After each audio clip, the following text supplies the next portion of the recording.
Rin. Ho! Nice. Welcome back, everybody, Hey! to Tabletop Notch, Chapter 36. Wow. Ho! Crazy town. Yes, it's a crazy town. Yes. Thank you guys so much for joining us, as always. Thank you for there was like a resub. There's a couple resubs Combat between Hotel last stream. resub. Thank you, Yeah. Just now, and Morgasuma just hosted us, so thank you very Oh, much. thank you very much. Again, a reminder, we're also going to be updating the guest book a little bit, but for every subscription or equivalent bits, whatever, add your little note to the guest book. We had a couple people that either donated or subbed and still haven't contacted us, so please let us know if you want to put something in the guest book. Yeah, especially if you donated, because we can't even figure out how to contact you. Yeah, there was a donation between last stream and now that was like the exact amount, so I assume you wanted to add to the guest book, so please do. Yeah, so you know who you are and reach out to us. And we're going to be adding little stamps to the guest book for like people who've resubbed over a series of months and stuff. So we'll have some updates to that. But thank you guys as always for your support. Does anyone have any thoughts, questions, things they want to shout out? Happy belated Valentine's. Happy belated Valentine's. Correct. Yes. We already gave our premature Valentine's last week with the arts. Yeah. Once again, the intro will feature the artwork. Yeah. Check it out. And again, Yeah. I'll say this for a couple streams. Again, thank you so much to our artist, Cultist Carl, on Instagram and DeviantArt. We're super happy with the work. There's a couple of places where it's been added to, I think, our offline screen. Oh yeah, Jordan's got new stat sheets for each of the characters that have the updated artwork. The offline screen has the artwork. The BRB screen has the artwork. We're just putting it everywhere, really, that we can. Yeah, I'm just spamming it in all directions. It's on telephone We are poles inevitably going to be and, replaced by the artwork. Yeah. delis and Well, stuff. in my phone, I put everyone's picture when they text me as their artwork. So, That's very exciting. That's very so it is exciting for everywhere. Graven. Does that mean that we need DM artwork now? No. I'll make You a- can I'll pick. make You can a vote on nice your little favorite sketch. NPC, and you can Oh my make god, that that's the one artwork. of our Definitely would do. Great. So we'll roll that intro, and we'll get into it. Yeah. Let's do it. Roll it. Roll that yeah, intro. yeah.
Like a bowling guard. And we're back. Hey, it's Dave Mars just said thank you. Thanks. All right. Let's get into it.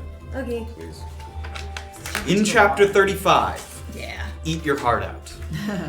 Jillian diffused the situation with the Lakafuyu by claiming that Graven was unwell, using some kind of magic to partially obstruct the cleric's connection to his god, so he could regain control of his faculties. With much trepidation, the leader of the Acolytes withdrew his men and allowed us to be on our way with a word of warning that they would not hesitate to attack if we crossed paths again. As we rode north, Jillian confronted Graven about this incident, but it was less of a scolding than a practical assessment of whether or not he could be relied upon in the coming days. The rest of the group shared some concerns about Graven's well-being, but there was little to be found in the way of answers or explanations. With the path leading to higher elevations, the party reached a large crater that Jillian had anticipated as a natural landmark, though she briefly doubted her own sense of direction as the crater did not have the appearance she was anticipating. Instead of an arid basin, we were met with a lush, overgrown rainforest, its vegetation unlike anything we'd seen in the mountains thus far. Taking an alternate route meant significant backtracking and possibly bumping into the agents of the Lakafuyu once more, so we gritted through our apprehension and vowed to pass through the jungle as quickly as possible. Immediately as we entered, there were unusual signs of activity, animals confused by the plant life, flowers that seemed to be tracking Erland's movement, and pressure building inside of potion bottles. After reaching a central clearing with the ground covered in a thin layer of moss, we noticed an enormous fern-like plant wrapped around what appeared to be an elven man. Jillian recognized the hood that he was wearing as the uniform for those working in the laboratories of the harvesting yard, information she'd acquired prior to leaving Mukmu from her confidant, Kelsetra. Believing that this person might have something in their possession pertinent to the scouting mission, Erland and Safira... Whoa, my screen went crazy. Erland and Safira tried to approach without disturbing the fern, but as Safira reached for a small pouch that the elf was clutching in its left hand, she inadvertently snapped off a part of the plant, triggering a hostile response that forced us into combat. Our flora foe proved to be tremendously resilient, drawing power from its long fronds to protect its inner core. But with a satisfying jab of Erland's quarterstaff, he pierced through to the soft interior and brought the plant to a wilting halt. In addition to the elf's uniform, which may prove useful at a later time, we found on the body a brass key and a severed hand that appeared to have strands of mycelium growing from the palm. We didn't know what to make of this, but it felt it was important for deciphering what was happening at the harvesting yard, and we packed up to continue through the jungle, though not before Erland, ignoring warnings and pleas from the party, consumed a part of the felled fern after experiencing an overwhelming feeling of hunger. The next milestone on our journey was a series of hot springs high in the mountains, which proved a bit of welcome relaxation after an eventful morning. Erland recruited Orba to sit down with Jillian and discuss their findings from the Natural Studies Institute, the details of which she was less than thrilled to discover had been kept from her up to this point. The three of them mulled over how all of these pieces might connect. The Walls of Force, the Lemonade Man, Marvin Bishop's pumping machines, but determined that until we got a good look at what exactly was happening inside this camp, many of our questions would remain unanswered. With the steam rising around us, breathing in the warm, moist air, we wondered. What events had led to the dismal fate of the elven man in the forest, who was possibly a former employee of the harvesting yard? Would Erland and Graven's conditions make them a liability as we began to scout the camp?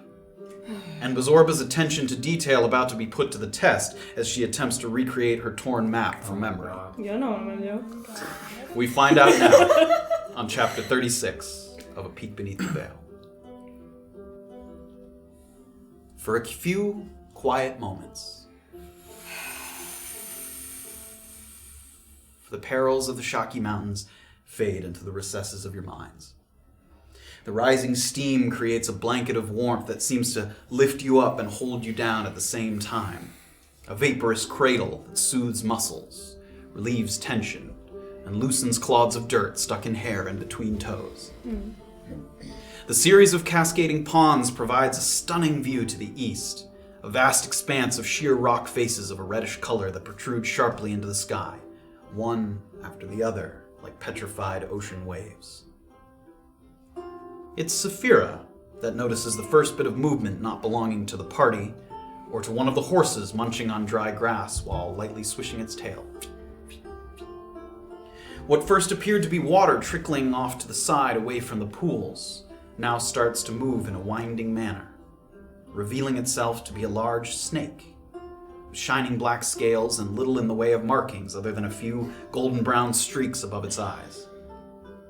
It slithers in the direction of Safira's backpack, which she's set aside some 10 to 15 feet away, tongue flicking, and rearing up slowly so it can get a closer look at where Taboo's recurve is leaning against your bag.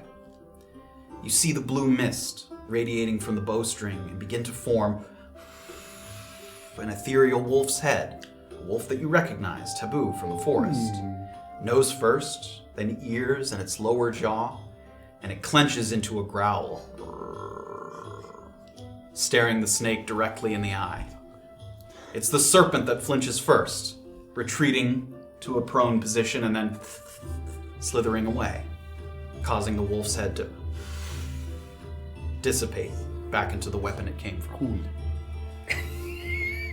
There's little time to contemplate what she's just seen as Jillian peers over the edge of the uppermost spring, drying her feet and her hands with a rag.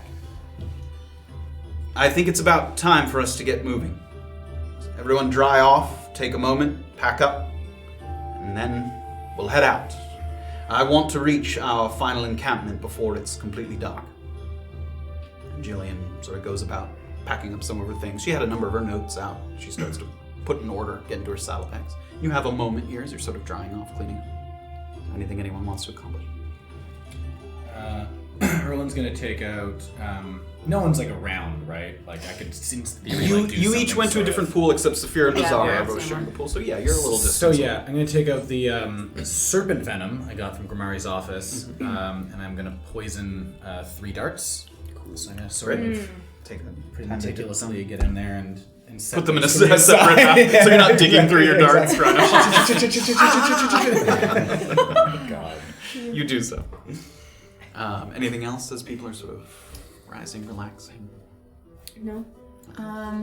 I have that key around my neck. You do, yeah. I'll think Yeah, I'm just gonna take it off and just give it a better look at it since we were kind of in a rush before. Sure. Yeah, you give it a good look. Do I notice anything? There aren't specific any about kind of it? markings. The end of the key, not the sort of part that you put into the lock, it kind of has a little looping clover shape, but it's not a symbol that you recognize. Okay. And the only thing that strikes you again is that it's very small. Like it doesn't Right. seem like it would be to a door. Again, it would be to a small chest, locket, something small for a small bird cage. Maybe like it's that small. It's pretty Okay. tiny. I'm just gonna put it back on and then get up and start putting my boots back on. Sure. As I'm putting on my like left boot, can I take a close look at the ring as well? Just remind me, are there any markings on it, or is it pretty plain? I think it was pretty plain. Yeah. Yeah. I don't think there was any markings. Yeah. I'll just put my boots on. I'm just gonna go over to the bow and kind of run my hand along it. You run your hand along it, and as you do so, it kind of... Alright. And she's gonna kind of gently, like, loop it kind of over her shoulder now, and then pick her bag up. Everyone packs up. And Jillian, as you guys are sort of heading back to the horses, putting your things back in the saddlebags, she speaks. I have a spot in mind. There's a rather expansive forest lingering below the tree line that we're going to find a spot to cozy up in. Now, it's nothing like the jungle we just passed through. The trees are actually spaced fairly far apart, but it's enough to keep us hidden from a distance. And after tonight, we won't be spending much time there anyway. Because we cannot be seen from far off, we should assume the same for others as we are approaching. From that forest is still a few hours on foot to the harvesting yard, but I don't know what kind of perimeter they've set up in terms of scouting, watching. So if they have scouts that poke out into the nearby areas, we should be careful. If you see someone on horseback who takes one look at you and then rides off, you have my permission to chase them within reason. Thanks. We should also assume, unless we have compelling evidence to suggest otherwise, that anyone that we cross paths with at this point could be associated, and maybe we should assume they are associated with the harvesting yard. Any other questions? We don't know which direction the lack of Fuyu came from, do we? I don't, unless you have an idea of that. They said they were hopping from sort of Black Lion hotspot to Black Lion hotspot. I'm not sure where the other one was that they were coming from. I just would hope that they haven't agitated too many people on our path.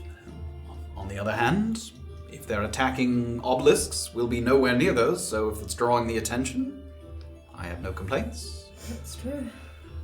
If we do bump into somebody, are we attacking on sight? Yes. Again, unless you have compelling evidence to suggest otherwise. Understood. So perhaps if we recognize anybody, we would bring it up right away. Of course. This far into the woods, I would think so, yes. I would think that's unlikely, but if it happens, definitely let us know. Definitely. All right, saddle up, everyone.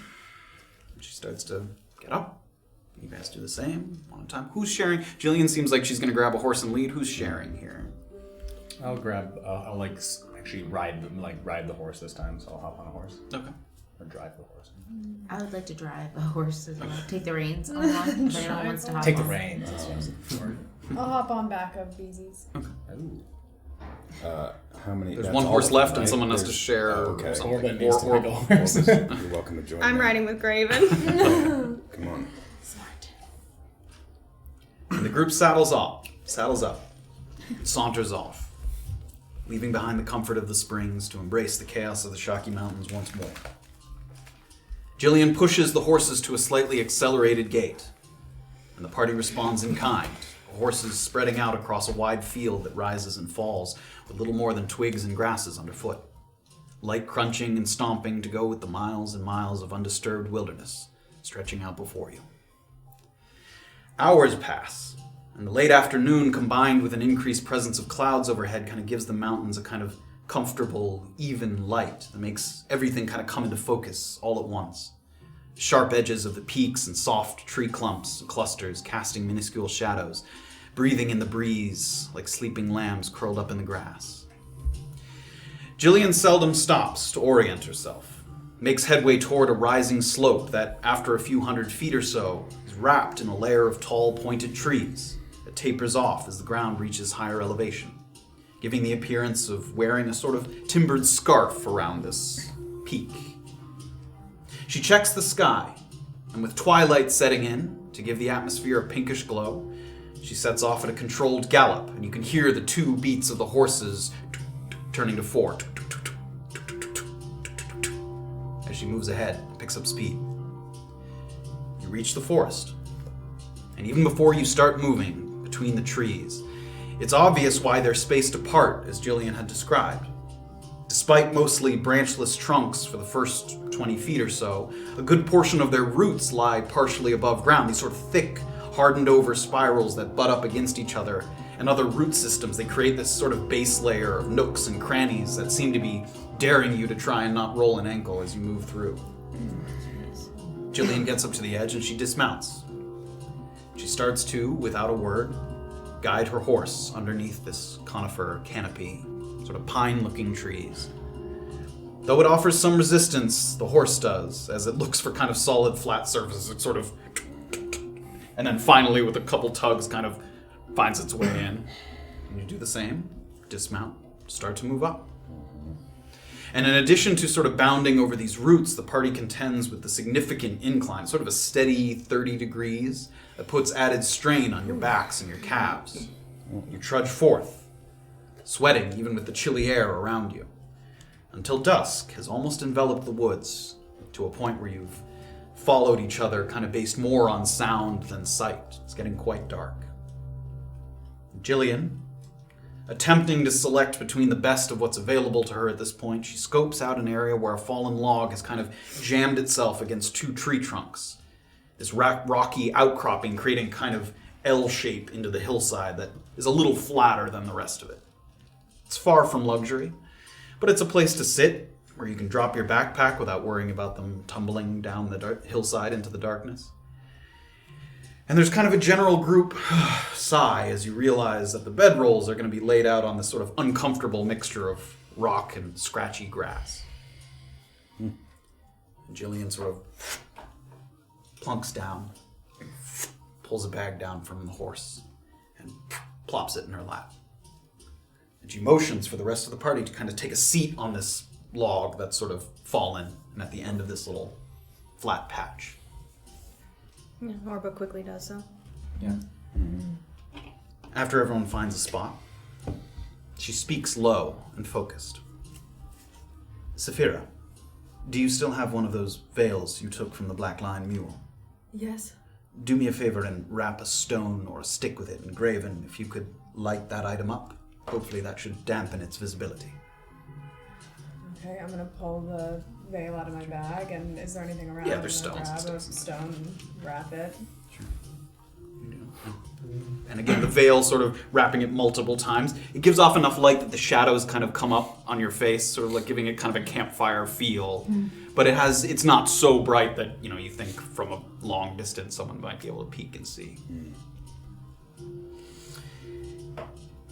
And Jillian moves into a squat. She kind of gets on her feet. She makes eye contact with each person before she begins again. This is it.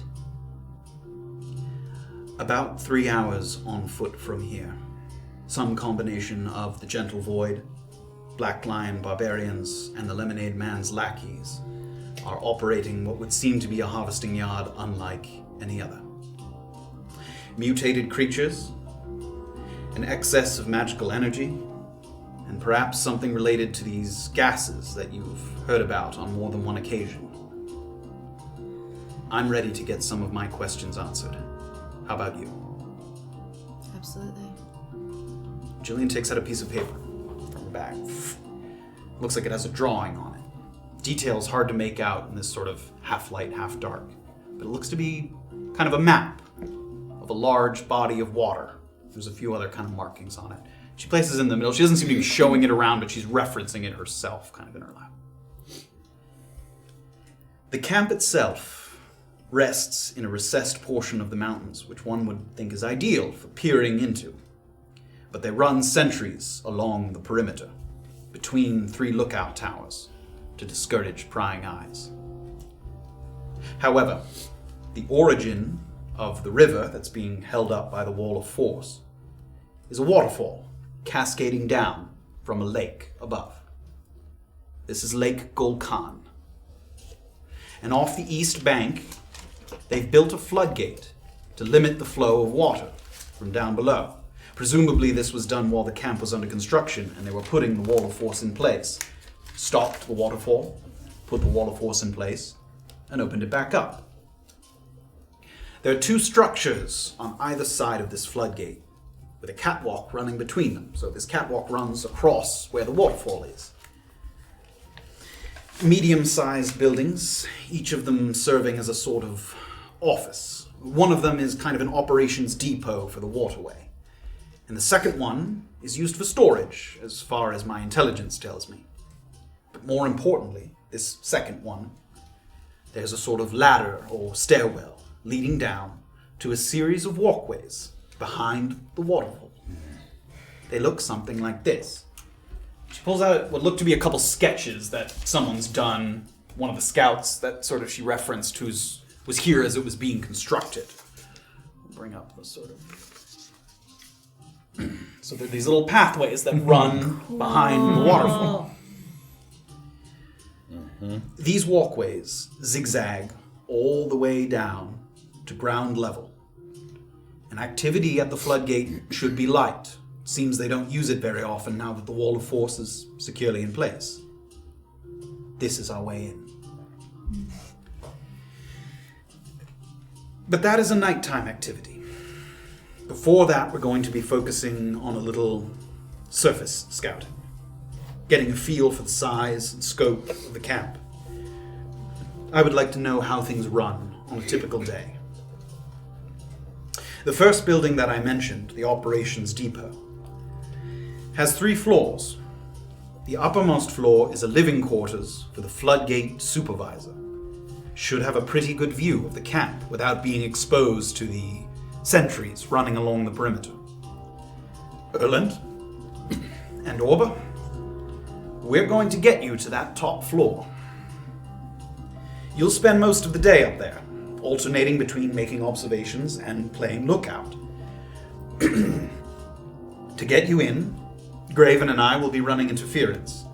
After we provided the necessary distraction, we'll keep an eye out on the outside and signal to you if someone unexpected is approaching or if something's gone wrong. You all with me so far? Yes.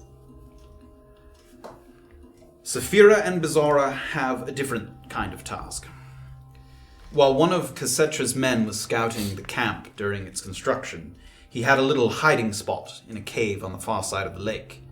He kept a few things there that he had stolen and was planning on bringing them back, but at some point his presence was detected and he was forced to flee without them. I'd like you to go and see if his things are still there. The items that should be there are a small set of keys that was taken off of a carriage delivering metal construction components. These keys could possibly be to doors, cages, something I think would be useful. The less locks we have to pick or circumvent, the better. The other thing is that there should be a crate containing a number of pairs of gloves. The scout wasn't sure what they were used for, but thought they might be used for handling some kind of hazardous material. We might need to do that, so wouldn't hurt to have those gloves as well. You all with me so far? Yes, ma'am. Excellent. We will aim to reconvene at a spot of our choosing just after sunset.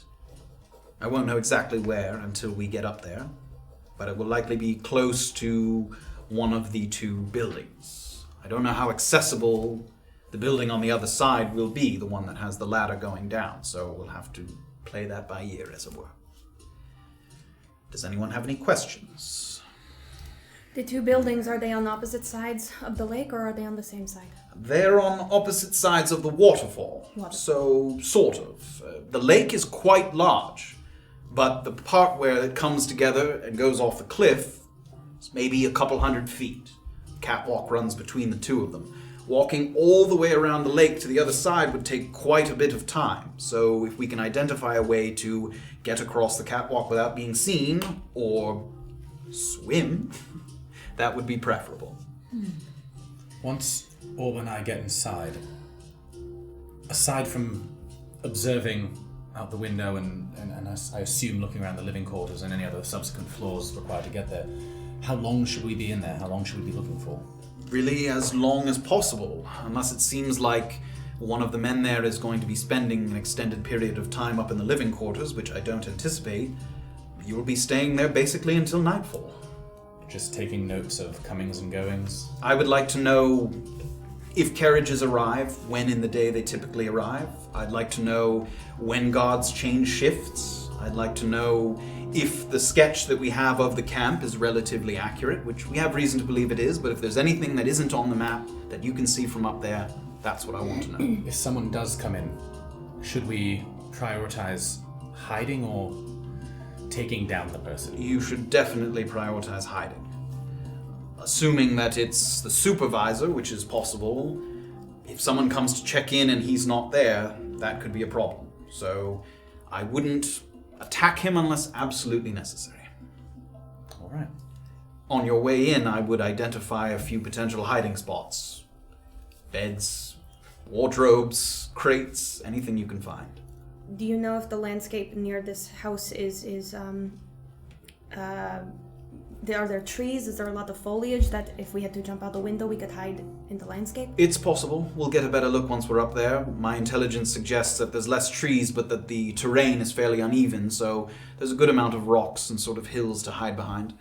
There might be a couple points where you have to make a sprint for it, but we'll see. Okay. Understood. Does someone... Was there an invisibility potion? I can't remember. We have one, yes. Who has Who that was at it this that took moment? that? I That do was not. in the resources that she gave to you guys? Yeah. Do we know who has it? I think it's no, it is me. It is me. I'm so sorry, you guys. Safira's sitting there on the log and she's like, Yeah. Is that something we should think about using now or save that for when we have to actually access the camp proper? I would prefer that we save it till we get down there, but if necessary, so be it. The other problem with that is it only works for one of you, so we can't make both of you invisible if you're trying to get in that way. Let's save it for the camp then. Hopefully that will be the case. If there comes a point where someone's about to detect you and there's only a hiding space for one of you, maybe the other one should drink it.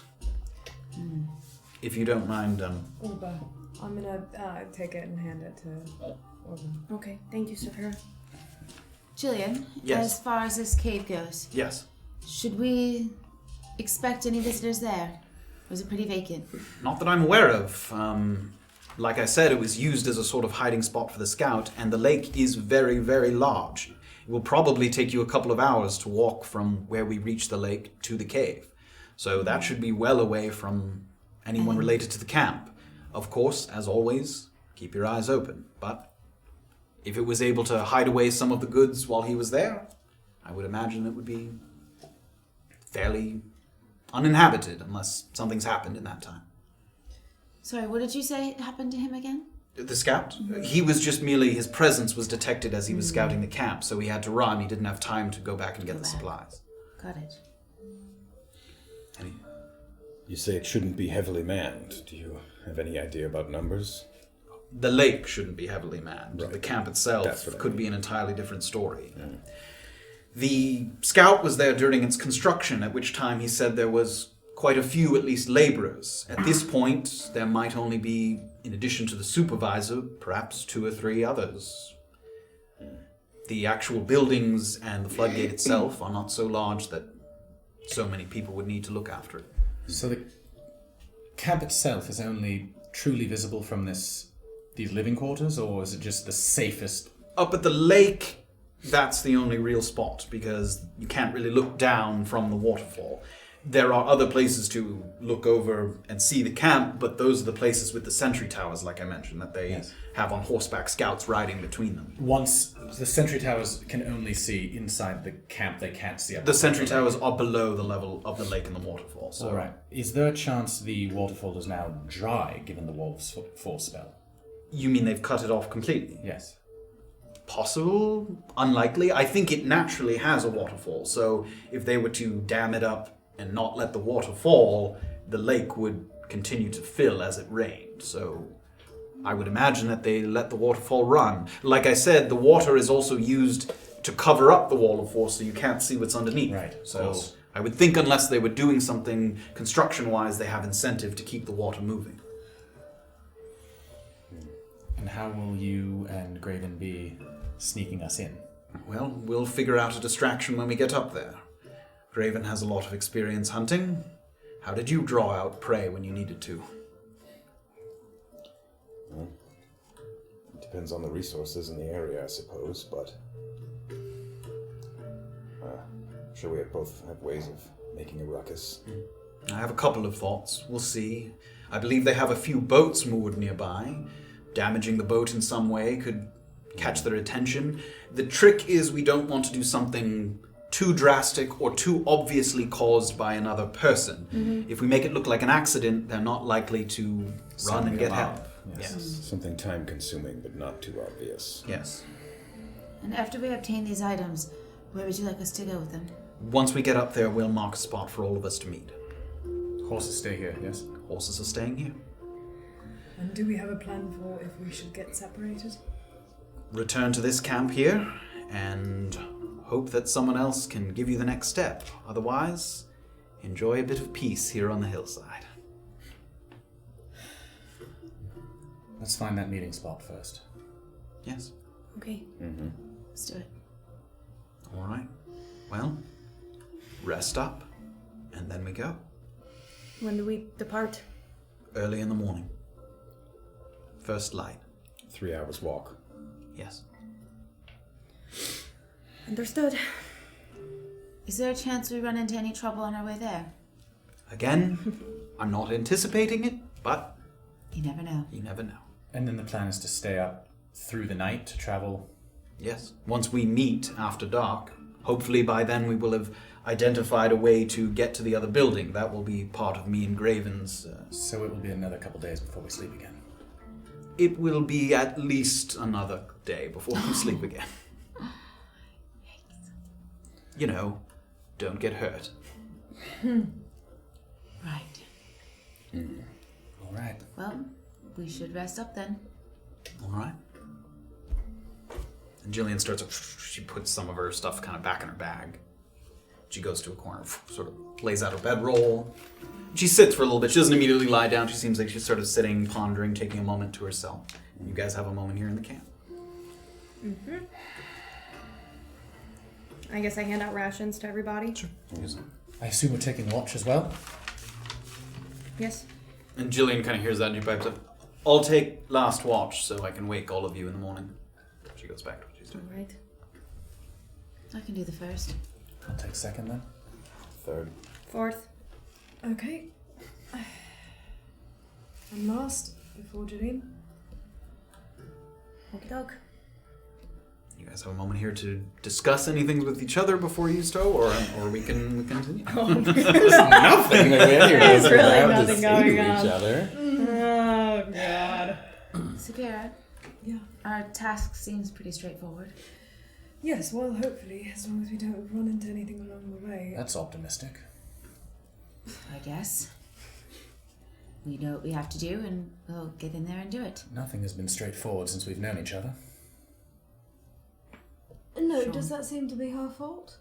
No, I'm simply saying that. Sounded like an accusation. No, not at all. Just... Don't... The priority, obviously, is to not kill anyone if we can. If we sound the alarm, that's going to be a bigger problem. So, hiding, right? First? Yes. Of course. Well, but you still have a healing potion? Yes. Oh, Oh, that's God, actually yes. a good point. I have 2 currently. Will there be anybody without healing potions once we split up? I no longer have one. Do you have any, Safira? Yeah, I have one. I don't, but I should be able to heal Jillian or myself if it comes to it. That's so true. someone else should take them. Do you have 2? I have 2, but I give... you have 1. I have 1. I give 1 to you and 1 to you. That way everybody has a healing potion in That part is of you Safira has with how one as well. many? 1. No, you should keep 1 for yourself. You should But keep then they one won't for have yourself. 1. Graven? He I'll can... take 1 if you insist. No, that's not what you were supposed to say. She needs to keep 1. She is keeping 1. Yeah, Erland has 1. Okay. Oh, no. No. That's Back not that the up. same thing. I'm In not so many taking ways, that's not the same. She had Nothing two derails our and party like that. wanted to give both away. How many potions total do we have? Erland has This one. is why people Safira have physical has props, one. so you can hold it in your hand. How many And she potions? has 2. Both of us have none. No, I... Oh my No, god. That is accurate. Hold up your fingers for how many potions you have. 1. There's 4 total. Great. So we So have... give 1 to Beezaura and be done with it. Yes. But what I'm saying is that then you two won't have a healing potion. Yes, but what I'm saying is that you won't have a healing healing potion. potion. What I'm He's saying. a walking healer. I am made of healing potion. You're confident that you will Orba, not sweetheart. need a healing potion. Please. And Orba like gives you a very polite stare. I would rather that each of the 4 of you have one. Especially since we're not going to be around Graven. Yes. Okay. I give one to Beezaura. Thank you, Orba. Mm-hmm. And you've given the invisibility potion over to. Yes, I have that now. Also be aware, now that you're not traveling with the horse's saddlebags, I don't know if... Did we take the ram? That you will not be able to carry No. with you. And through again, this. yeah, it's been You on my have it. horse. Yeah. Right. Yeah. So you can leave it on the Um, horse, but that's... I could carry it, I guess, but that's No. probably yes, I'm gonna say that would make you more visible. I mean, that's a right. tough thing to take. I mean, you're taking... Oh my god, we still have that. pat the ram. We've lost so many things. Good but we ram. still have that. Your horse is like... It's the horse, but we still have the ram. We got that ram. It's gonna come in huge. Hey, I guess absolutely. Absolutely. We're never gonna Breaks use my that. brain, you guys. So yeah, just make sure there's no very large items besides that. I think that might have been the only one. I think that's it. Yeah. No. Alright. Anything else? No, good night. Good luck, everyone. Yeah? Safety first. Rest well. Yeah. Roll out the bed, roll. Yeah. You guys do so. Everyone give me at the same time perception checks for the night. Can I have a little moment before I go to bed? You may, yeah, but go ahead. Can I see first? Baby. Perception. 13. 12. 21. 17. Ooh. Perceptive! 21. 16 for Joe. Perceptive group tonight. Oh, above 10. Great, so people are sort of gathering. It's a small space if you're trying to do something. Is Not there that- like the other side of the log or like a Yes. big tree root or something? Yes, What do if you got? go to the other side of the log, Side of the the log. ground is pretty slanted, so it's not. But yes, you could definitely be out of sight if that's your intention. Yeah. Mm-hmm. Good night, everyone. No, I guess we're Good night. And he leaps over the log. See ya. I'm gonna take Roll my out. watch.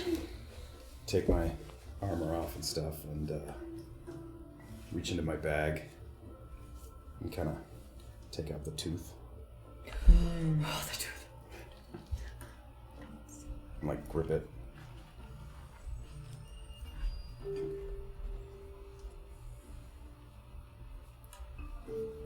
Kuzni, if we are successful,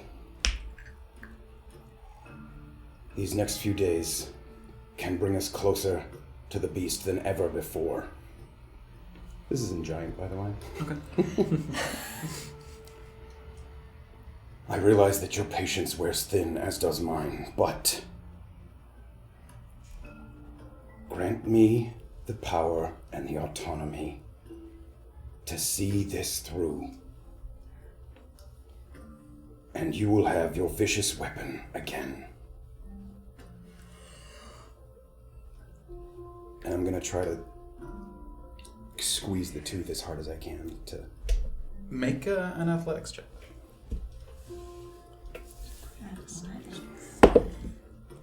13. 13. Give it a good squeeze, and it seemed a little brittle at first. There's like a couple, as soon as you squeeze it, some of those hairline fractures start to crack a little more, and you squeeze and squeeze and squeeze, but it doesn't like shatter or break, but you do seem to crack it a little more, and even a tiny bit of blood starts to run sort of from the edge of your hand where you squeeze the tooth, and you do so, and as you do, you feel a sort of heat in your body, and then and you let go of the tooth, or you loosen your grip. And when you do so, you feel a sort of, from your feet to your head, sort of a pulse of like heat and energy. No, he doesn't. What is that? You'll recognize it. It's broken.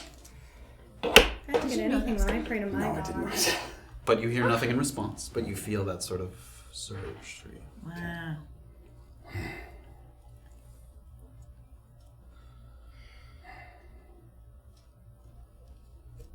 Wrap it back up. little blood on the Yeah, wrap wipe that's it. on it now. Yeah, just wipe the blood with the wrap. Sure. And put it back away. Anybody else in the night? During our watches? Sure, we can do that. So, what was the sorry. order again of watches? I'm Easy, first. then I me. have 12. First, great. Passes without incident. Who's next? Great. Me. Passes without incident. Who's next? You were next, Graven. right? Again, passes without incident. Uh-uh. Who's next? Me. Great. I have plans. Graven wakes Orba Oh gosh. for her watch. You good? Okay. Are you waiting for Graven to go to? Yes. Get some rest, Graven. Okay. So, Orba's gonna wait a second to make sure that everybody's sleeping. She's gonna quietly take her boots off, put them to the side. She's gonna take out her plant, and she's also gonna take out her flask, which has soil from the Natural Studies Institute in it. So she's gonna take her flask and like really quietly open it and just get a little bit in her palm. And then she's gonna put it up next to the plant just to see if anything occurs. Doesn't or react to changes. just the proximity. It does not react to that exactly. Okay. How is it nestled in its sack? Like, can I untie it a little and sprinkle the soil in Yeah, it, so it's or- like a little burlap bundle. So Right. you could like grab it by the sort of at the base, and if you pull it up a little bit, you like pull a little bit of the roots and things, and you could, and then there would be like soil in the bag. There. Yeah, can I like try to sprinkle some of that soil? kind of take it out and put the soil in, As and then long, put it back? if I don't like risk damaging the roots or anything. No, I don't think so. Yeah. Okay, I'll You try just to do kinda- that a little You bit. sort of pull it out, and a little bit of dirt kind of comes out, and you set it down. You're sprinkling it like in the bag a little bit. Yeah. And then you put it back in. Mm-hmm. Great. Tie it You do back so. up. No changes or anything. Not that you can tell. Yeah. Okay. Now Orba's gonna pick it up with her hands. She's gonna tiptoe as quietly as she can over to Erland.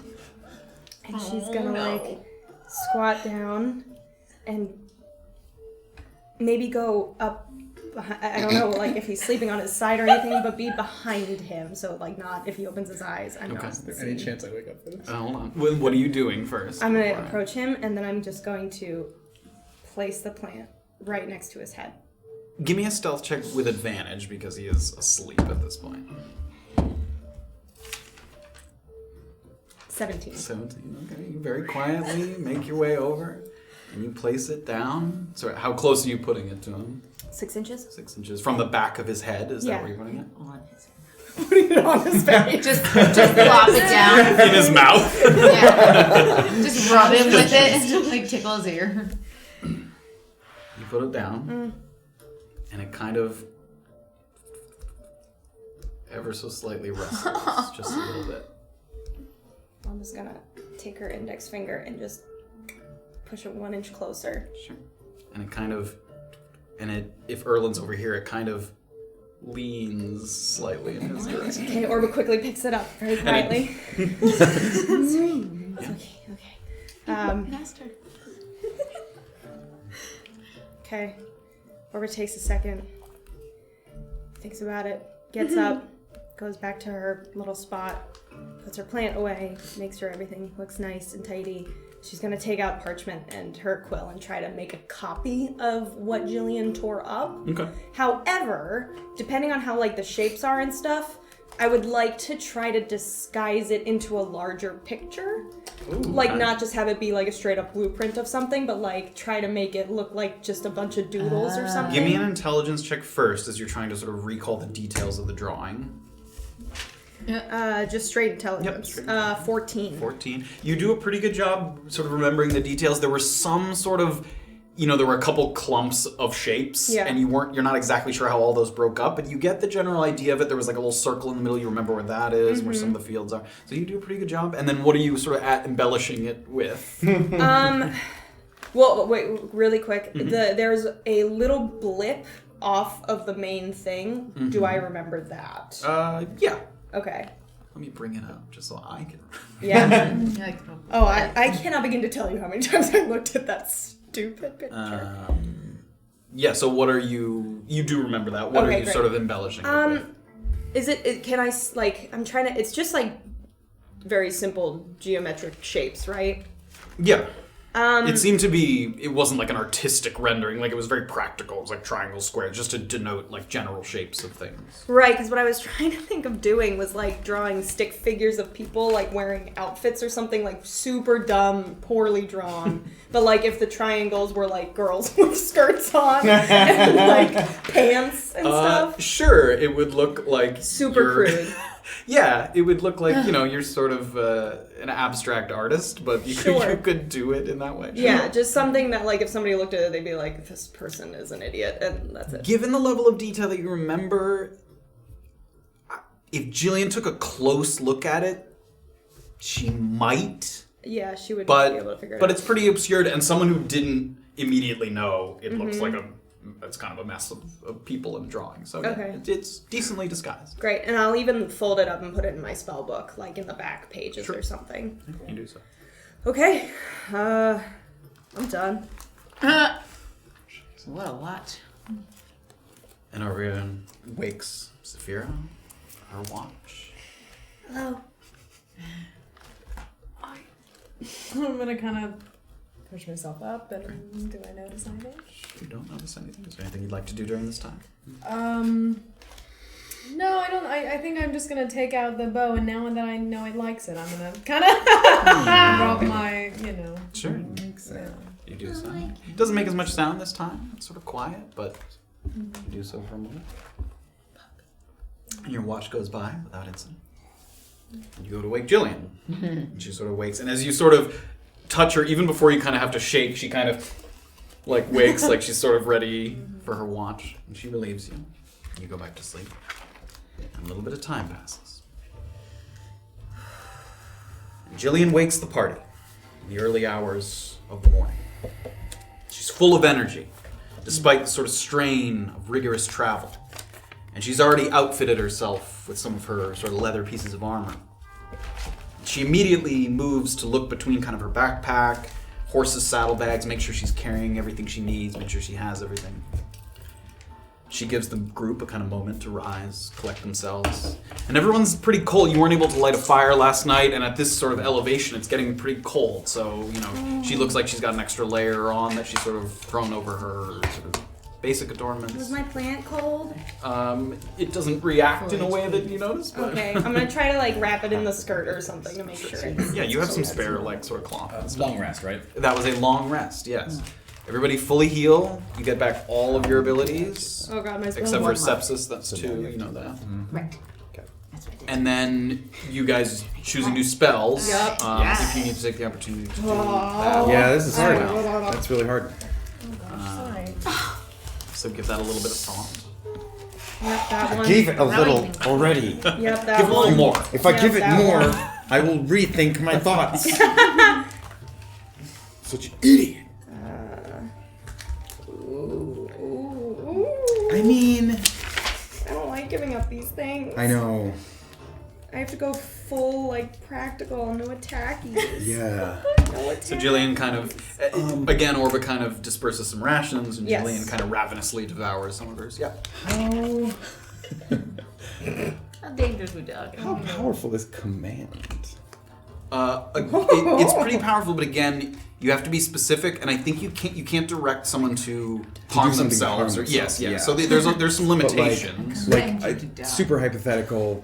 I see somebody on a watch. He's kind of headed in our direction, and I'm like, go the other way. You forgot Yeah, something. I think You the know what other I mean? problem with that, though, while that would work, He would recognize that after he's- he had finished the command, he would know that he had been commanded. Yes. Okay, got It's it. not just like, oh, what's happening? Yeah. I've been Yes. taken Move him into a over. trap where he gets. But yes, that something like that would work. Like go the other way, There you go. Yeah. run. Okay. Yes. It's fairly powerful. It's just they do know. On that note, I do not calm get it. emotions. Would they, after that is done, would they also be like, oh, somebody calmed my emotions? No, not necessarily. I feel utterly relaxed. Oh my god. I probably would have been mad. Yes, again, it's What's sort of the it's a charming effect, right? Right. It's so they would view you as, not a threat, Yeah. but after they were done, they become hostile again if they are hostile, so. If they start hostile, yeah. Yes, if they were, yeah. Start hostile and hostile. Once This is hostile, always hostile. Okay. Sounds like a slogan Oh, for brother. a television show. Once hostile, always So hostile. while he thinks that, are you pretty much figured out, Yes. like Graven kind of think a little Yes, that was the most soul-sucking equipping of This spells. sucks. I hate this. I know. I have bit? And no everyone idea. gets a hit dice back. Everybody knows that. Yep. Half rounded down, Yeah, right? half rounded down. Can't round it down. Stinky dice. And as Jillian's sort of devouring her morning rations, she seems to be sort of poring over, looks like one of the maps that she pulled out, some of the drawings, she's kind of looking over them. She's kind of nodding intensely as she kind of like thinks she has it all figured out, even though you kind of already know the levels of uncertainty that you're dealing with. And there's a moment as everyone sort of rises and you look at each other, you kind of steel yourself, you know sort of what all your objectives are, that you guys are going to be splitting up, you know, you're sort of seeing each other at this time before you set off on foot. Is there anything you wish to say before we sort of head out? Oh, Jesus. It's been a lot of episodes getting to this point. I know. Yeah, I I know. know. Yeah. Is there a moment where we split up or we all travel together for some time now? We'll be walking until we reach the lake together. At that point, Beezaura and Safira will go in one direction, the four of us will travel for a little bit, and then you'll split off from us. Okay. And Jillian kind of stands sort of up at the higher end of the little hill that you're on, and she turns back for a moment. I'm not really one for speeches, but I've had to improvise quite a bit on this one. And you all have risked a lot to get to this point. That is not lost on me. A lesser group would not have made it this far. They would have been stymied or had to turn back or even gravely injured. I give myself a bit of credit for assembling such a team. But mostly, I credit you. You've gone above and beyond, and now it's time to finish the job and reap the rewards. It will be worth it. Not just for your personal coffers, but to be on the right side of history. And if that means nothing to you, so be it. But years from now, when they ask for the names of those essential to the healing of the continent, I will say Graven. I will say Beezaura. I will say Safira. I will say Orba. And I will say Erland.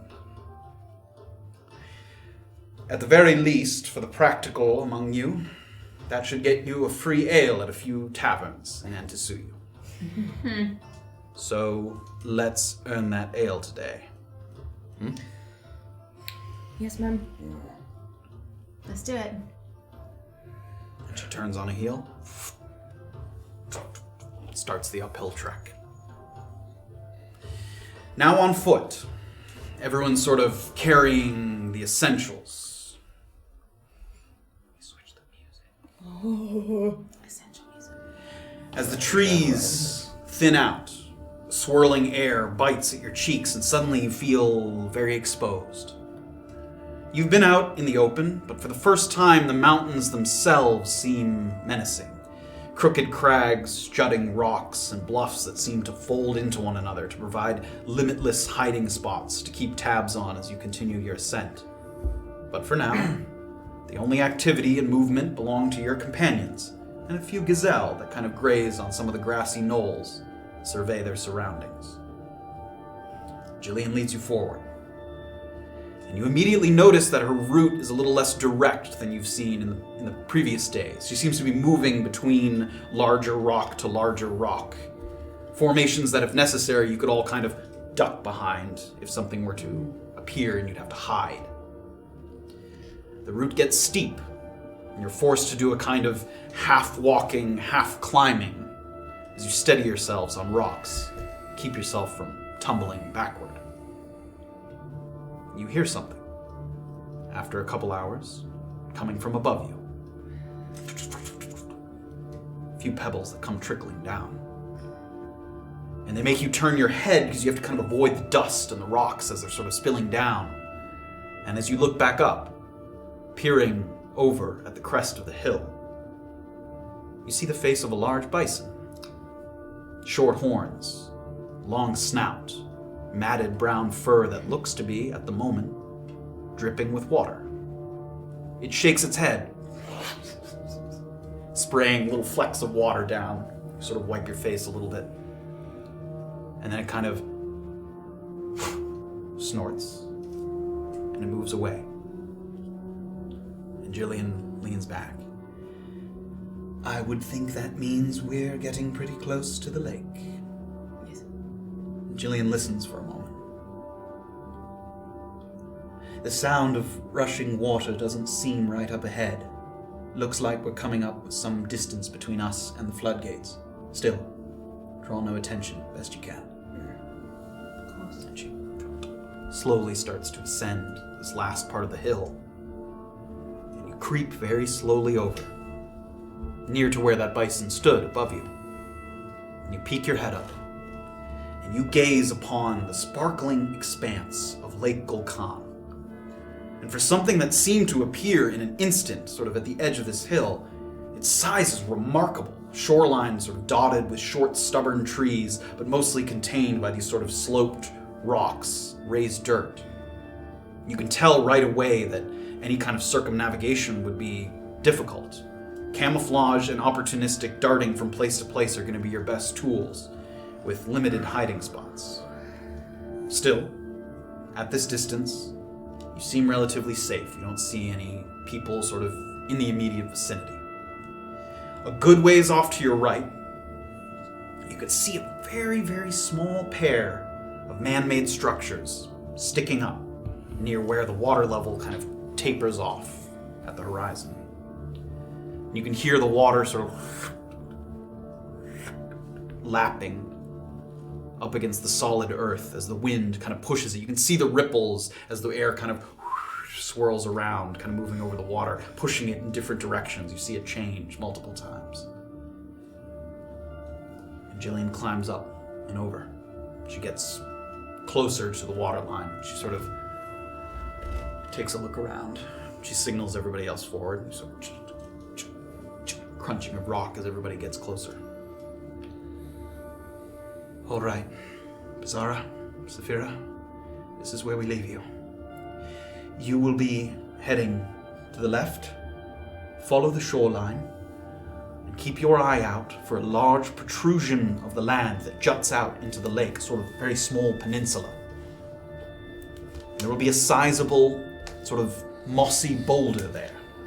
These are the directions that the scout gave me. Small peninsula, mossy boulder. And from there, head inland away from the water, about 100, 150 feet. You're going to reach a little sort of small cliff or drop-off, and underneath your feet, that is where the cave will be. The scout said that he planted a sort of stake or wooden pole near the entrance to the cave to mark it so we can find it later. I don't know if that will still be there, but if you see it, that's the place. Got it. Got it. Safira, Beezaura, good luck. Did we pick a meeting spot? And she takes out a sort of blade for a moment. She walks over to kind of one of these stubby little trees, and she takes the flat of the blade and she kind of and sort of skins off a part that you can see the bark underneath, the sort of lighter portion of the bark. We're going to make one more of these, a couple hundred more feet down. You see this one? Keep following the shore until you see the second one. That's where we're meeting. Got it. Thank you. Before we kind of head off, I'm gonna pull Orba into like this kind of weird, awkward kind of half. Orba immediately goes in front. and just kind of turn around as soon as I'm, done with that. You do so. Be safe. Any last words of advice? That's all I've got. Get what we need and get out. Yes. Again, keys, gloves. I don't know if he had anything else there, but those are the items he mentioned.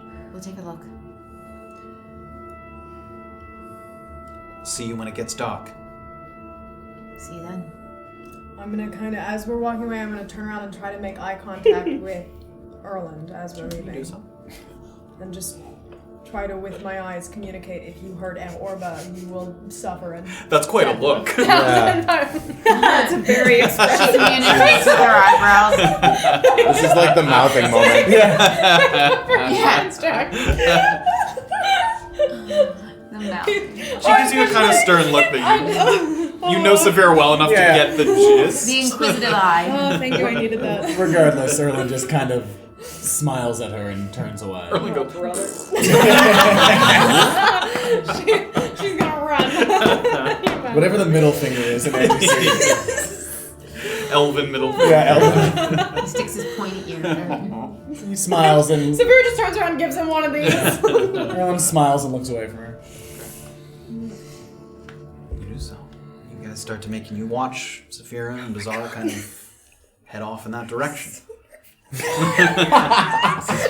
getting palpable. It's getting palpable up in this place. Wedding everywhere. Waiting 36 episodes for this. Yeah.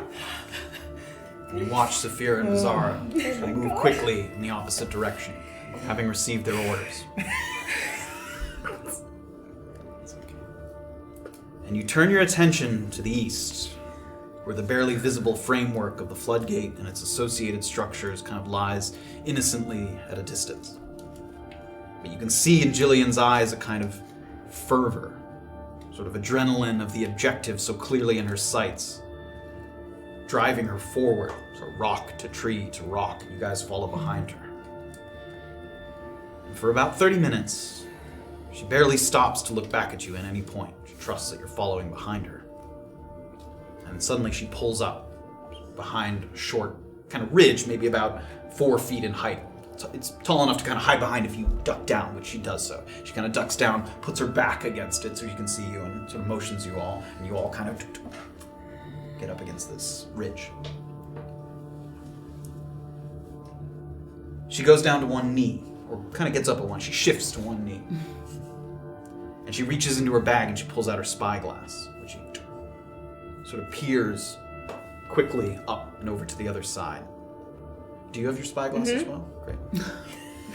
You said that before you even said It's it. out and ready. Like, She's I'll a have it guest. out and ready, but I'll be. My eyes are But you're not going up yet. I won't peek yet. I'll wait for a command. So Jillian heads up. She looks for a moment, and then she ducks back down. It looks like we've got at least one sentinel walking back and forth across the catwalk. He's armed. I do not think that is the supervisor. So we've got at least the supervisor and that man that I can see so far. We'll have to factor that into our distraction. I'm going to, and it seems like she hesitates for a moment and looks at you. I'm going to go over 2 items I have in my possession very quickly right now, so that I don't have to catch you up if the time comes. 2 rings that I paid a substantial price for. Jillian opens up her palm, and she's worn jewelry, so it didn't catch your eye kind of at first. But one of them is this sort of silver band with a series of letters of different languages. Like you can see a couple of the symbols are Elven, some of them are Giants, or sort of all of these different symbols all around the band. And the other one is a thin, completely black, possibly made of onyx ring. And there's a small white sphere at the top of that onyx ring that at first it kind of looks like a pearl. But upon closer inspection, it looks like it might be like a berry that you'd see on a twig of mistletoe. Oh, God. Sorry. Mm-mm. A minor ring of message and a traceless band. These allow me to cast certain spells, but they are limited use and they do not recharge. I do not want to use either of these until we get down into the main portion of the camp. So do not put us in a position where I need to. Orba and Erland, if we signal to you because something unexpected happened or because someone is approaching, I need you to come up with a signal to signal back, otherwise I will use the ring of message, and I do not want to do that.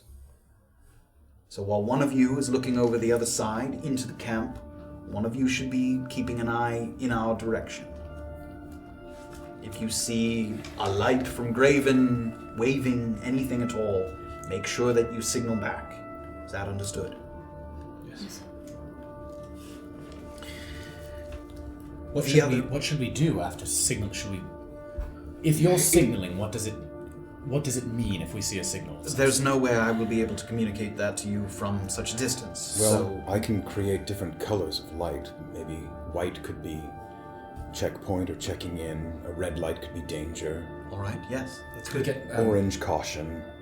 Something more specific than just danger or caution. We need a colored light for if we need to hide immediately. Let's do red for Red. someone's headed upstairs and you need to hide. Okay. Are there any other things that you would need to communicate with us quickly other than someone's coming? Leave immediately? Yes, Perhaps pick a leave color for immediately. get out. Give What else can you make? How about Blue. blue? Sure. Blue is leave immediately. Okay. Blue is abort. Red Pick- is approaching. Let's pick a color that we hopefully will not have to use, which is if you need our assistance, and we will rush Fortress. How would we... Well, we can't communicate in color. That's right. Some What- kind of signal on your end that would communicate that to us. If there's any kind of torches in the building that we're in, I could amplify their light. What if I did 1 pulse for thumbs up and 2 pulses for no good? All right, the pulse will have to be pretty big. I don't want a flickering of the light to send us charging in. Well, I could make it pretty bright. All right. So 1 pulse, good. Why would we need No, to no, use no, good? no. Let's not have a good pulse. Okay, no pulses. I feel like no communication is good. Yes. Okay, so only pulse if bad. Is Okay. there anything else we would need to communicate at a distance?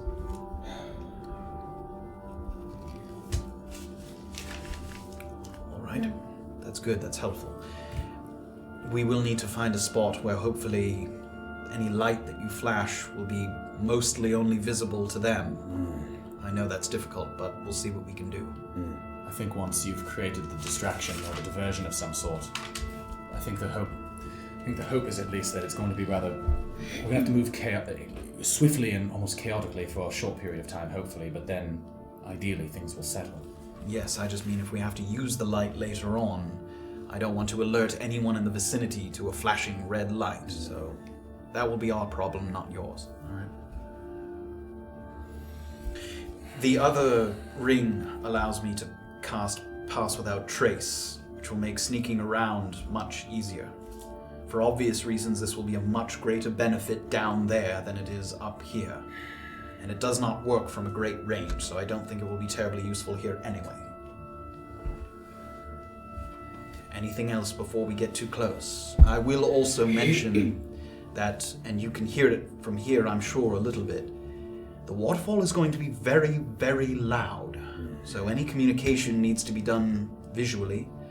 This will be a boon and a possible detraction. Hopefully your footsteps will not be heard as you move about. And unfortunately, yelling is probably not an option. You might not be able to communicate with each other unless you're very, very close. Stay close then. Yes. All right. Anything else? What does this sending message mean we can just hear you? I can send a message to one of you. You'll hear it in your head. It will not be audible to the vicinity. Are we capable of responding? Yes. I'd like to save that, yes. Yes. I don't want to use either of those rings now. So, again, and she kind of gives a little smile, don't make me. What did you see through the spyglass? Like I said, the 1 sentry, the buildings are as I described, one on either side of the waterfall. The closer one, 3 stories tall, that is presumably where his living quarters are on the top floor. I did not see the supervisor as of yet, so I don't know if he's in that building or the other one. Does the supervisor typically... Do you know if the supervisor typically stays up here or if he goes into the camps? Like I said, the scout reported that the living quarters was on the 3rd floor, so I assume that he spends a lot of time up here. I don't know for certain that he's there at the moment, but... Should we mark the tree here so we can... Should this be the meeting place for... I think so. She finds a tree.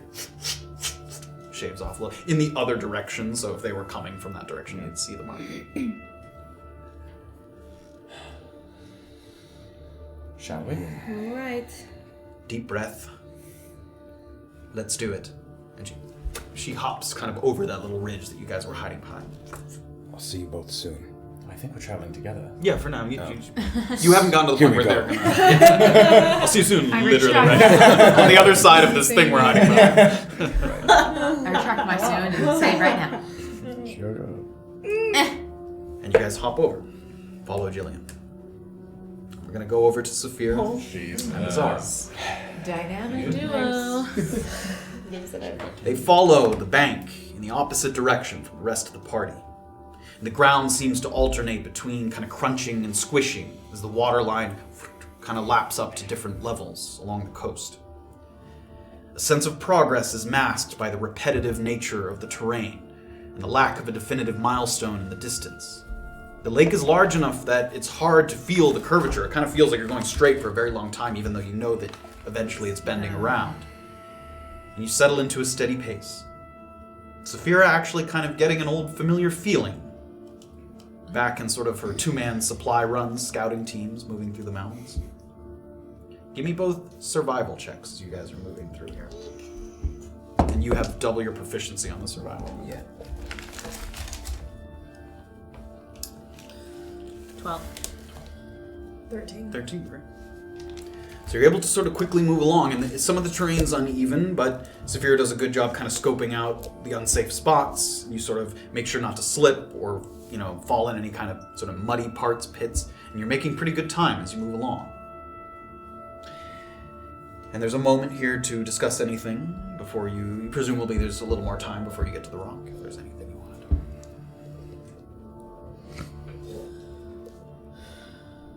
Any sort of plan you're thinking? Well, I don't know, I reckon we scope it out first. I'm a bit worried we're not going to be able to find it, to be honest, but you see anything jumping out at you that looks like a small, mossy boulder? Or... I think once we see it, we'll know. Well, I think we approach it quietly. If someone was camping there, I don't know, hopefully no one else is camping there or nothing else has also found it to be a nice place to sleep. Once we hit the boulder and find the cliff, I think we head straight into the cave and do what we need to do. Yeah, I mean, we might want to peek our heads down first, but yeah. I think we're equipped, hopefully.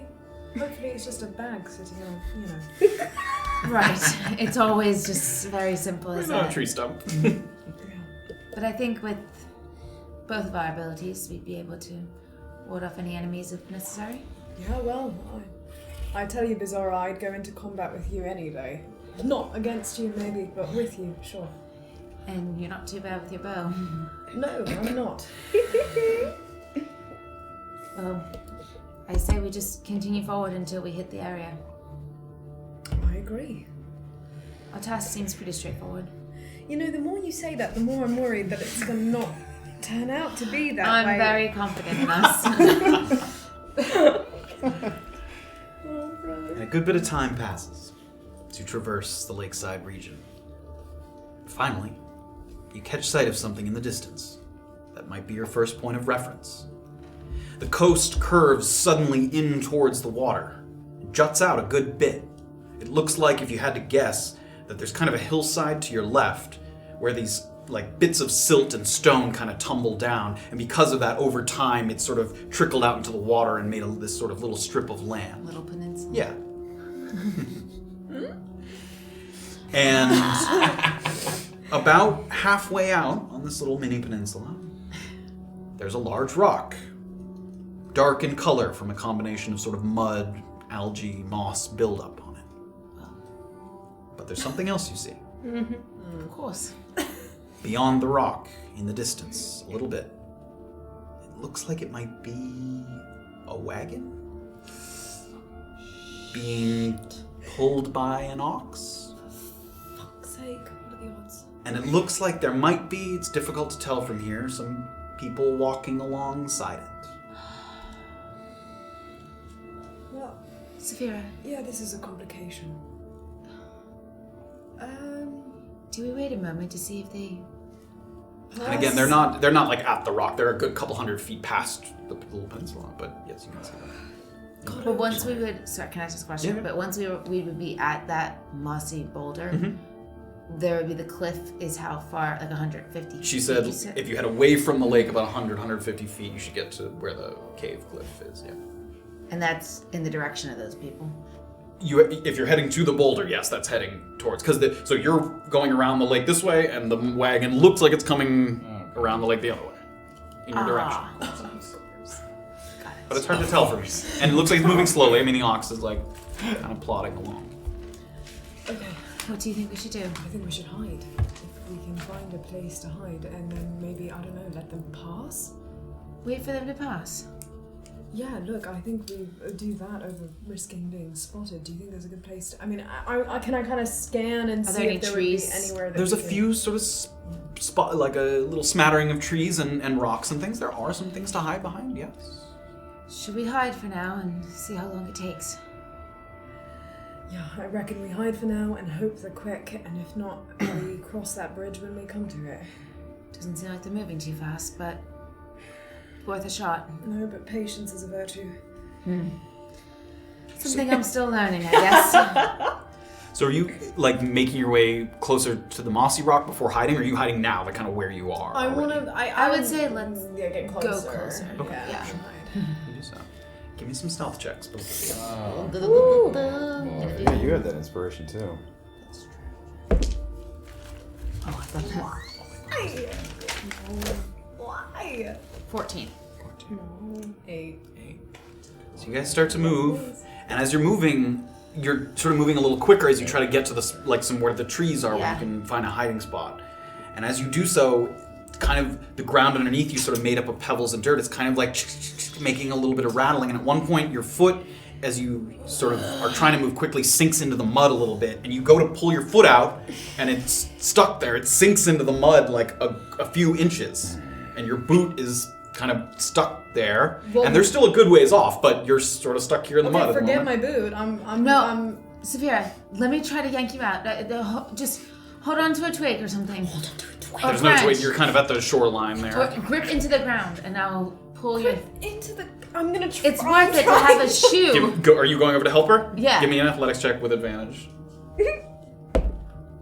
Natural 20. And the two of you are there, and Beezaura kind of goes over, sticks her hands into the dirt, and and it kind of like pops out, and Safira kind of goes like stumbling back a little bit, and the two of you are there, your boots out, you guys sort of move a little further Worth forward. it to keep a shoe, don't you think? You guys are continuing forward a little bit. Yeah. Great. And the two of you kind of find a little tree, and you stand up against it, and you wait for a little bit.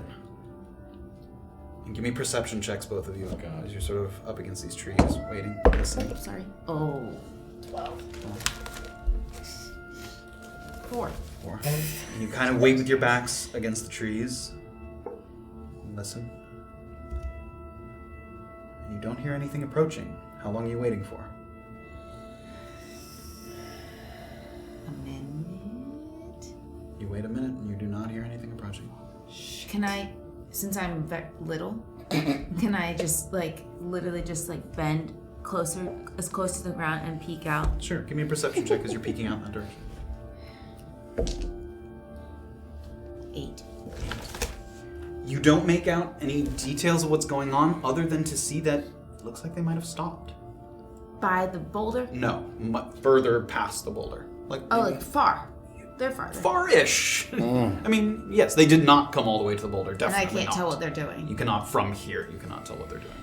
Safira, it looks like they've stopped moving. Fuck. Okay. Shit. Alright. We have to make our way there as soon as possible. Can I... Is there a way for me to kind of peek out around the tree without being seen at all? Or can I peek kind of my head out? You can make a perception check as you peek out. Oh, Jesus. Oh, we're useless. 9. Again, you see the same thing. You can see the wagon, and you squint, and it looks like it's not moving. If I'm looking at the wagon, would I have any way of knowing this? I don't know if I would, but if it's like a kind of business, is it built to carry a large load, or is it built is it more like? It's not huge. It's a one-ox wagon, so it's not like this massive thing. It looks like, and it doesn't have a covered part like a Conestoga wagon kind of thing. It just has a bed, and it looks like something's in it, but you can't see what it is. So it's, yeah. And I'm really sorry, but can I ask for clarification on Yeah. this one more time? Say this is the boulder. Yes. I'm just confused That's about okay. where we are. We're trying to get to it, Yep. And then And head there- off to the left from the and then boulder. head off to the left. And they are past it. And they're over here. Yeah. I mean, They're heading theoretically. this way. Well, they've stopped. They were. Yes. If this is the lake, Yeah. you're headed towards the boulder, and Okay. then you're gonna cut in. Right. They were headed towards the boulder this way. Here, should I try this for the first time? Okay. Yeah, do it. Do it. Sorry, I'm just like trying to get everything. Did that make sense? Yeah, so we're going this way. You're both and kind of we're going towards this the way, boulder, and you're they're gonna cut coming. off, but And you don't they're- know what they're And doing. we don't know here they're coming. is- They're just stopped on their way there. Oh, I used a rainbow color. That's okay. It's gonna be rainbow. So I love this that. is here the blue. This is the lake, Got it. and you guys are headed this way. They were headed this way, and here's the little peninsula with the boulder, but they've stopped up here. So they're Right. and this is but you're traveling, and you theoretically go this want to way. go this way. Yes. And we can't like cut across. You could, if you think you have a good sort of gauge. That's just where she gave you the direction, so Oh. you just might miss the cave. That's what the worry is, that she Oh, gave you oh. very specific sort of So if we directions. cut from- that way, the cave could be anywhere. you just from might be there. searching for it. Yeah, Right. you don't have a more precise sort of idea of Okay. where it is. Yes. Excellent visual aid. Strong. Yes, thank you. Strong drawing. Got him. Okay, how do you want to do this? Worth it. Should we? I hate to say it, but just stay close to the ground and keep moving forward. Well, I think that may be our best option. I say, we start a crawl. So you're creeping still along the lake, closer to the boulder. Yeah. Great. Give me both stealth checks. Come on, baby. Did I weird? What? It looked weird. Yeah. 17. 20. Oh wait, stealth. Sorry. 25. Perception. Natural 20. 19. 19. Great. Oh no, They can't 18. spam Sorry. it. I'm like, wow. We're so. Those are all good I'm gonna rolls. balance out the two. 18. You guys now sort of understanding the terrain a little better, and also with a little bit of confidence gained now that they've stopped and aren't like, you don't feel the pressure of time. Right. You sort of dart between a couple of the trees, a couple of the rocks, and quickly moving towards, and you're getting up to kind of where the boulder and the peninsula are, and that's where we're going to take a break. Oh! I just want to make a left. Can I just make a left? Beezaura goes, Yeah. and we take a break. No! So that's where we're going to bring it back, right? As the mission Definitely begins, not going back to you. He's gonna come back to us. You guys have been waiting. We're going to take a in quick the rocks. 15-minute break. We'll come back. We'll dive right back into the mission. It has officially begun Oh my after God. Oh my these god, episodes. you guys have no idea. You're in the thick of it. I do know. They've been in the I'm journey. so worked up. You should know so that. worked up right now. It's okay. Everything's okay. Not watching Yeah. the clips right now. Yeah. Inspiration on that table. I know we don't. What? have inspiration. That's some hot inspiration. Nada. You're uninspired. We are so uninspiring. All right. Thank you guys so much See you for soon. joining us. We'll see you soon. 15 minutes. We'll see you there. Once again, we'll keep doing this.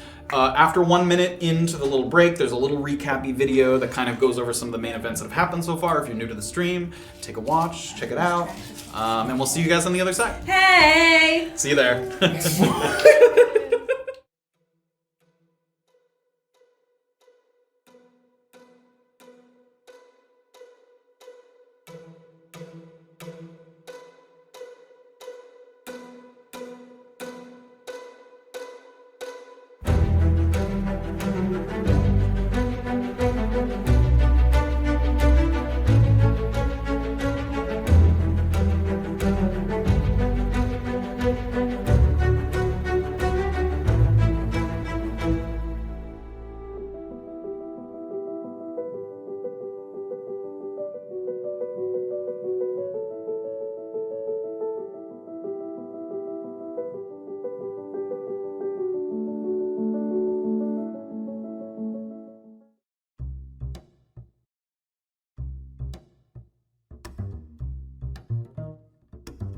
Do you know what a harvesting yard is? Remind me. Myconids are semi-intelligent, like mushrooms, like fungus. They're being harvested to create this sort of extract. What is that? We don't quite know what it does, we just know that it gives some sort of superpower. Jillian is firmly on the side of it being immoral and something that should not exist on Antisuyu. We'll go back and forth. Big key moment. All right. Halfling is in a box. Attacked. You're allowed full sentences, I think. And we fight that battle, and Jillian runs off after one of the witherlings. Yeah, and we find an underground lab that has some mysterious sort of mist and pumping, and GGG P216 first ED is written on the wall. GGG.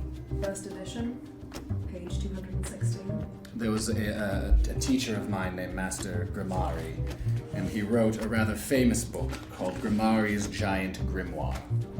I sort of Yes. ruined his life. It wouldn't be a stretch to say that he might blame you. I think specifically he blames me. Okay, so when we arrived in Orange Chupa, Oh no, Jillian's not there. Robert Bastille. He's like a get-it-done kind of guy in Orange Chupa. I'm concerned about Jillian. She was supposed to be here yesterday. We were separated. Do you know what her business was after she met us? Jillian has shut down a couple of these camps already. She was in the business of finding a third.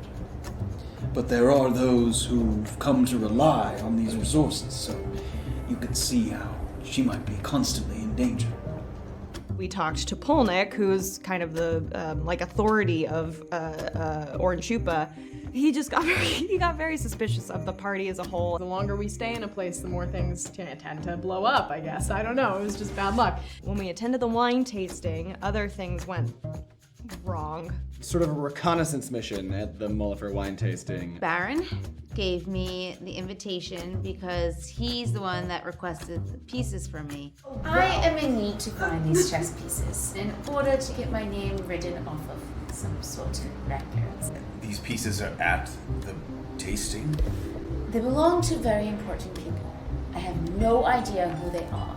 Beezaura was sort of off doing her chess piece, Light Whistle Chess Club reconnaissance. Then we ended up in the basement, like fighting for our lives. Oh yeah, doing the real fight. While the other three were monkeying around with empty suits of armor. I was supposed to be finding out information relating to Jillian and her whereabouts from this sort of guy, this tiefling named Armand Valliard. Seems Jillian has been taken prisoner by a tribe of barbarians, and we have 1.5 to 3 days before the barbarians reach the Shaki Mountains.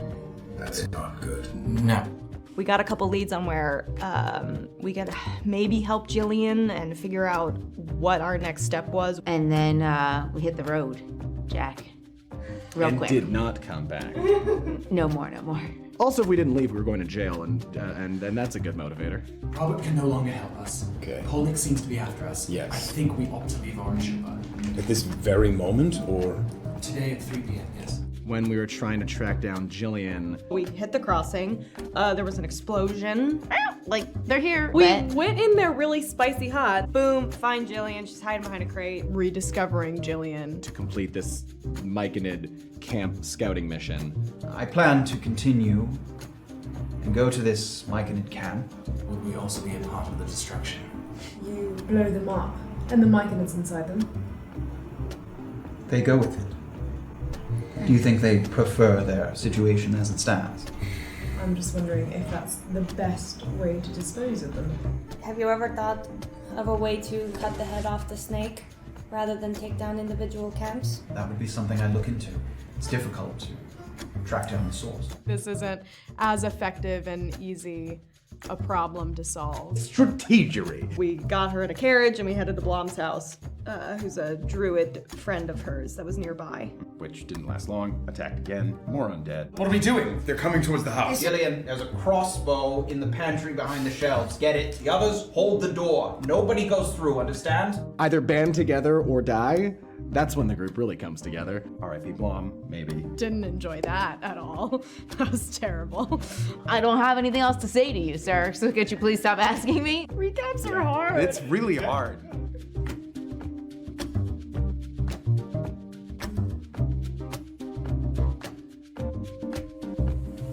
Boy, after a tough day of working, just a big glass of Myconid extract. It's It's the spot. yeah, it's tangy.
Welcome back, everybody. Yep.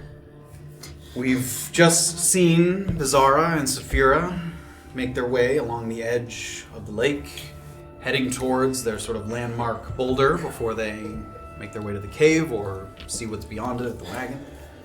But first, we're gonna head over in the other direction. You start to creep closer to the first structure. And quickly the sounds of the waterfall get louder. Not so much that you have to shout to each other or anything, but you can tell you're not even that close to it yet, and already it has some good volume to it, so as you get closer, it's really going to start to pick up.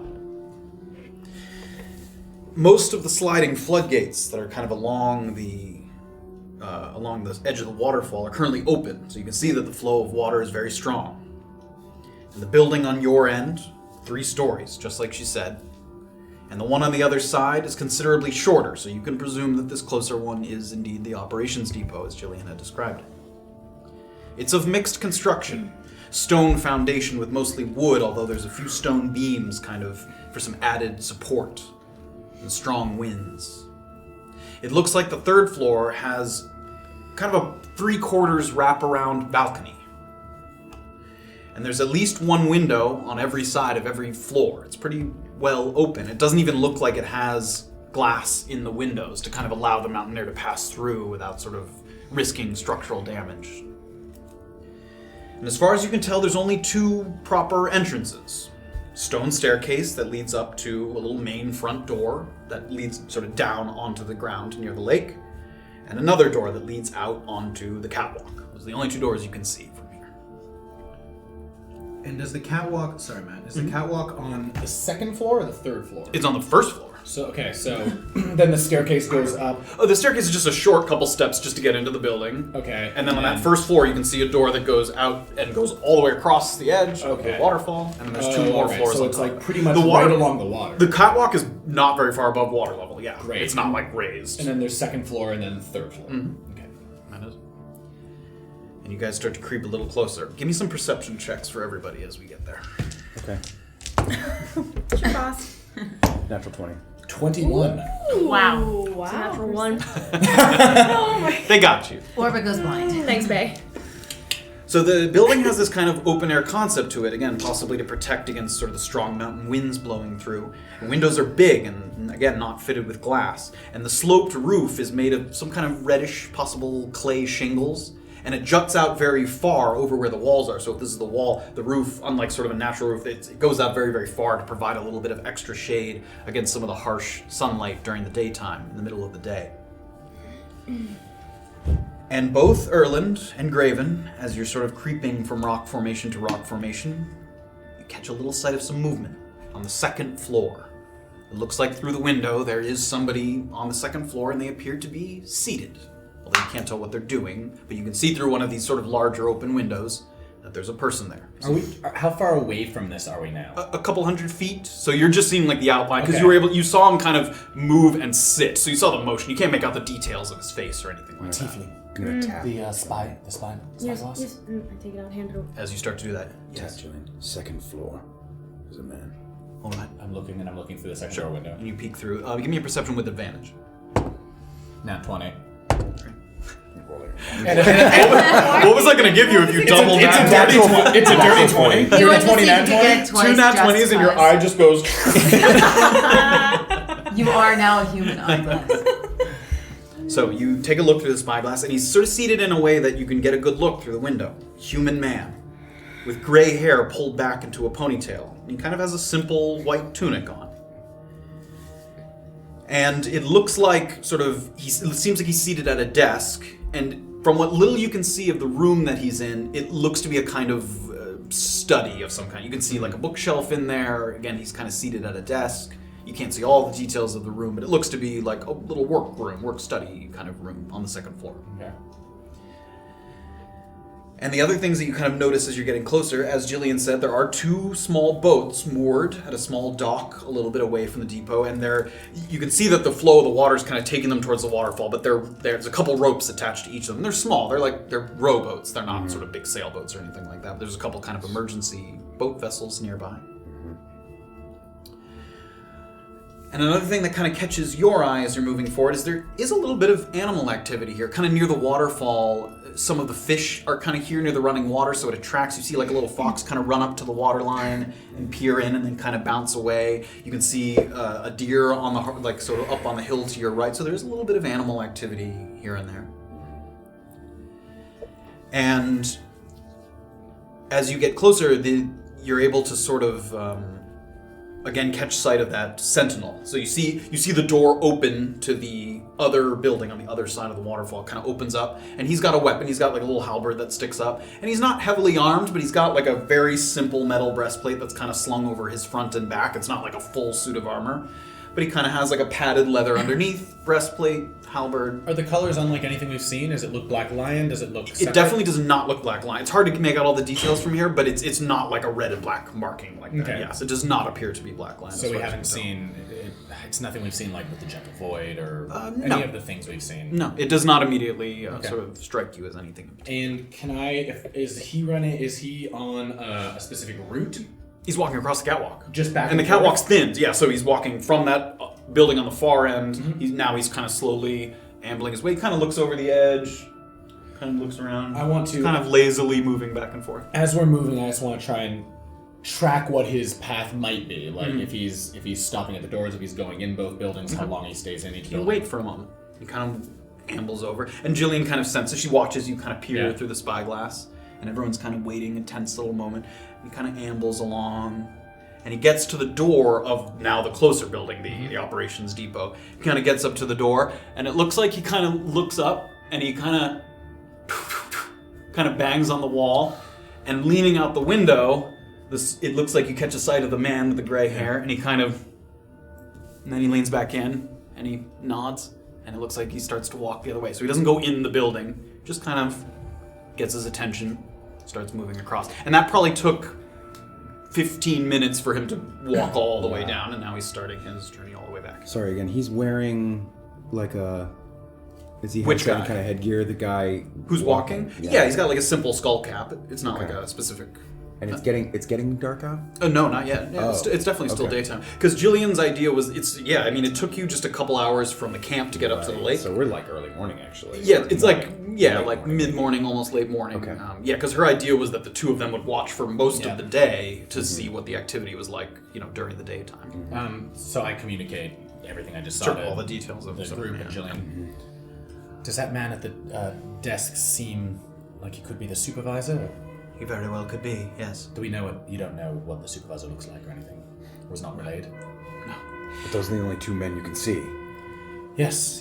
There's one seems to be working, like not particularly on guard or anything like that. He wasn't wearing armor or anything, the guy working. Which one? The guy working. In the place? Yeah. No, in the study he did not appear to be wearing armor. So there's one person unarmored who seems to be some sort of doing clerical work of some sort, and then But if he's in the study or going over notes, records, I would assume that is the supervisor. I don't think that would be work relegated to a simple guard. Seems right. So still only two people. All right. Well, I think we're getting close enough where it's time to start thinking about a distraction. Okay. Any thoughts? Should the Tiefling and I get rather close before you make a distraction so we can... Yes, I would think so. Well, there are the boats, and seems to be quite a bit of wildlife around here. Maybe we could stir up some kind of... I don't know. Take one of the foxes, put them in the boat, set it at a sail? Just make it seem like it chewed off the rope? Don't know how long that would actually My worry about that is if they're not able to get to it in time and the boat goes over the waterfall, that will attract quite a bit of attention down below. Yes. We could do something to the boats to damage them in a way that makes it seem like animal damage or something without letting the boat go. Or alternatively, what do we think about throwing an animal through the window? Oh. The window of... The depot. You'd have to get to the other side, though, wouldn't you? Get to the depot? The depot's the 3 Oh, the floor depot's... building. Sorry, that's the story. Yeah. Well, wouldn't that just bring more people into the depot? Well, presumably they would have to take it outside. Oh, I That see. could be a one-person job. I think that's the hope. What do you mean? Well, I just... Don't we want something that will keep the supervisor out of that building for quite some time? Yes, I'm hoping that the supervisor will tend to that. But you don't think you would just pick up the animal and throw it back out the window and be done with it? Take it out the front door, or at least distract him enough to allow you to get in. But then he'd go right back in, wouldn't he? But if he comes in and you're already on the 3rd floor? I suppose. Other thoughts? You're headed to the... No, Not the floor he's on now. No, I agree. I guess we are going to have to spend time in that building with him regardless if we're there all afternoon. Oh, I think that's definitely going to happen, yes. Okay. Orba, how much... Do you have any thick parchment? Thick parchment. I Or just have... a lot? Yes, I've got a fair amount. Okay. I was just thinking about a way to make light that I could possibly focus it in such a way. And it would be a pinpoint, wrap some parchment around and make light at one end of it. And then do what with it? If I needed to signal you, so that the Oh, I light see. doesn't pour out, it would be very... Thought that was distraction related. Oh, Yes, no, me too. Sorry. Just thinking ahead. Yes, how many sheets would you like? I don't know, half of whatever you've got for the time being, and I can give it back to you. Okay, how about 13? Great. Distraction. Do you still have the ability to light something on fire? I was wondering that. Yes. I also Light a boat on fire? I was thinking that, yes. I have a flask full of oil as well. Or even like a nearby tree or something, just so it doesn't spread. Maybe they would want to see to that as well. It's fairly dry up here. A fire could start. It would Winds. Could that start a forest fire? That would require a great many people to... That's why I was thinking maybe one of the boats. Yeah. Okay. How do you attribute that to animals, though? No, that wouldn't be attributed to animals. Simply wood rubbing together causing... I don't know. Could have been negligence. Someone could have theoretically left a tinderbox in the boat or something. Yes. The sun beating on it, something. It would be rather suspicious, I would think, but not so suspicious that you'd immediately assume who would wander in here and start a fire on a boat. That What makes if you sense. just They caused would the... tend to it before they investigated it. And what if you just put a hole in the boat and let it sink? No? Did we already say that? The only problem with that is, are they going to notice it in time? It's very loud near the waterfall. Yes. I see. But Fire possible. would attract attention. Yes. And just one of them, just in case for some reason we need to use one of the boats. Or in case you need to light the second one on fire. Well, I'll take that oil. Yeah, so I give Graven the flask of You do oil. so.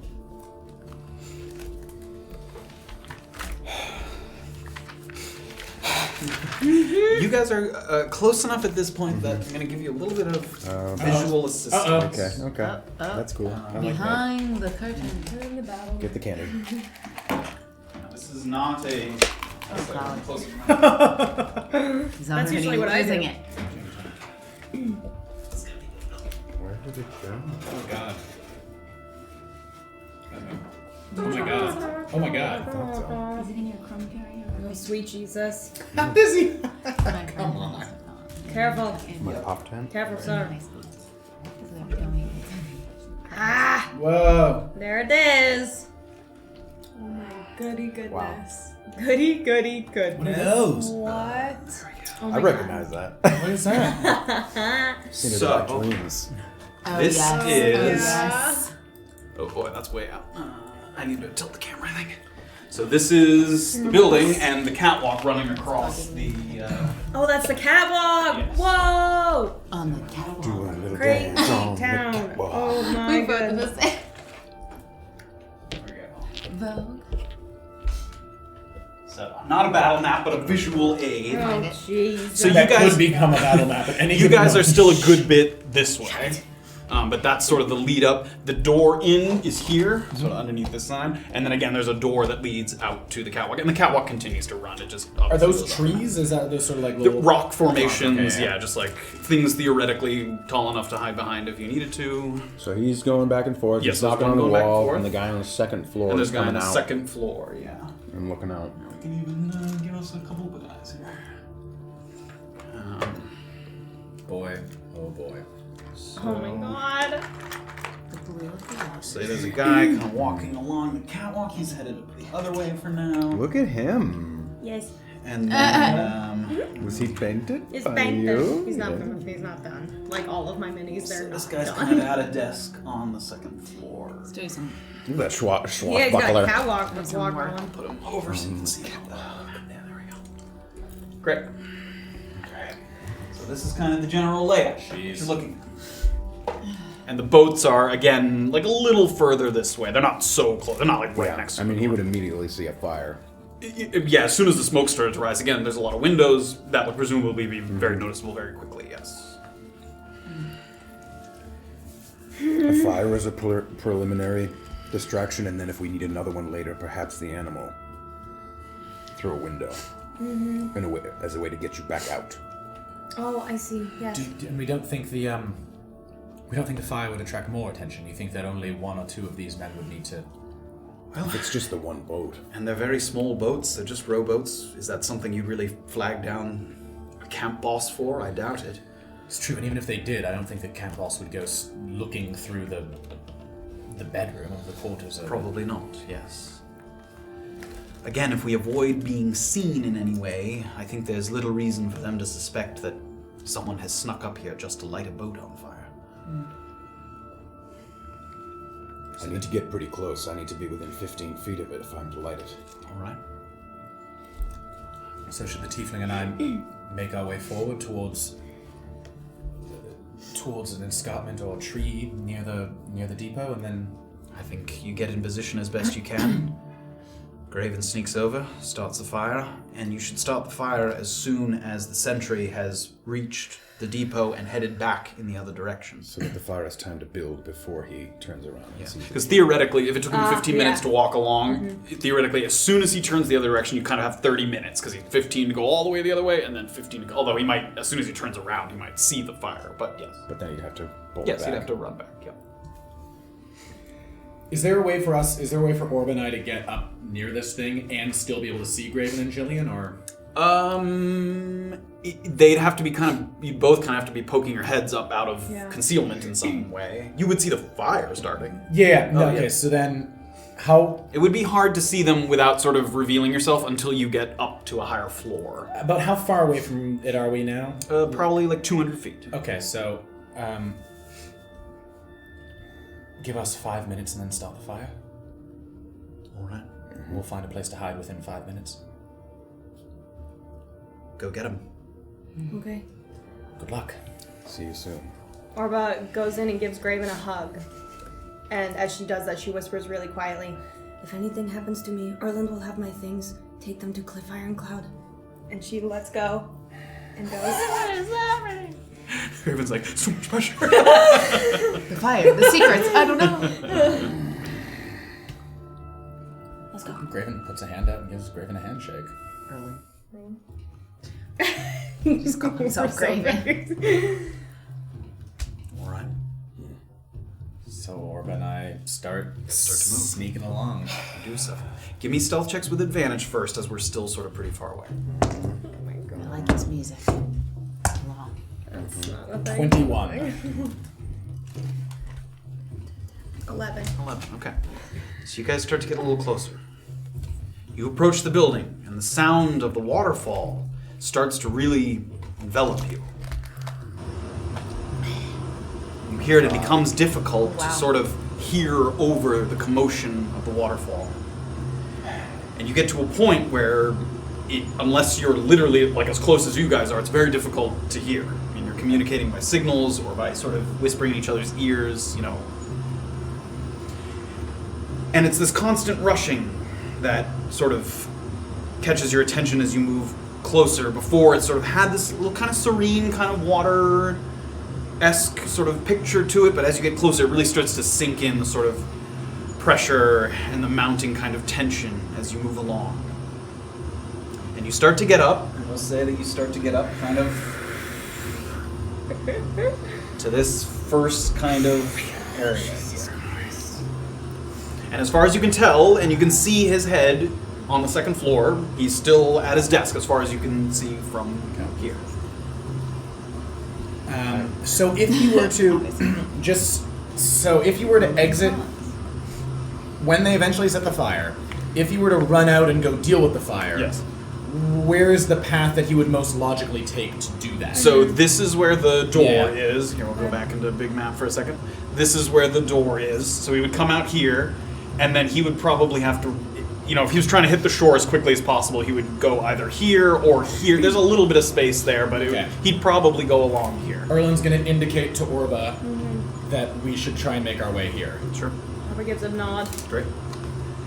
And you're keeping an eye kind of on the sentinel as he's kind of moving further. I mean, especially if he's far away. Yeah. So then he's getting pretty far away. And gonna take a look at, make sure that guy's still looking over his notes. Looking over his notes. And then Erland's gonna give Orba a nod and make a dash to over there. Right. Give me another stealth check with advantage. Uh-oh. There we go. Dirty 20.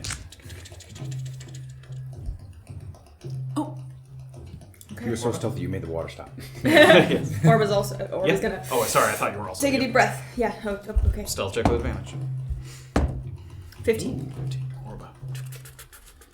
And the two of you get, and this is kind of like it's like a sloping rock, and then it goes up for a little bit, and then kind of smooths out. So it's a decent bit. You barely kind of have to duck down. This is probably the largest sort of enclosure in the area. Can we see where the smoke would start to billow? Yeah, you couldn't see there's enough things obstructing your vision that you couldn't see the fire right as it started, but you would see smoke rising, definitely. Great. I mean, you'd see that. Are there any windows on the first floor?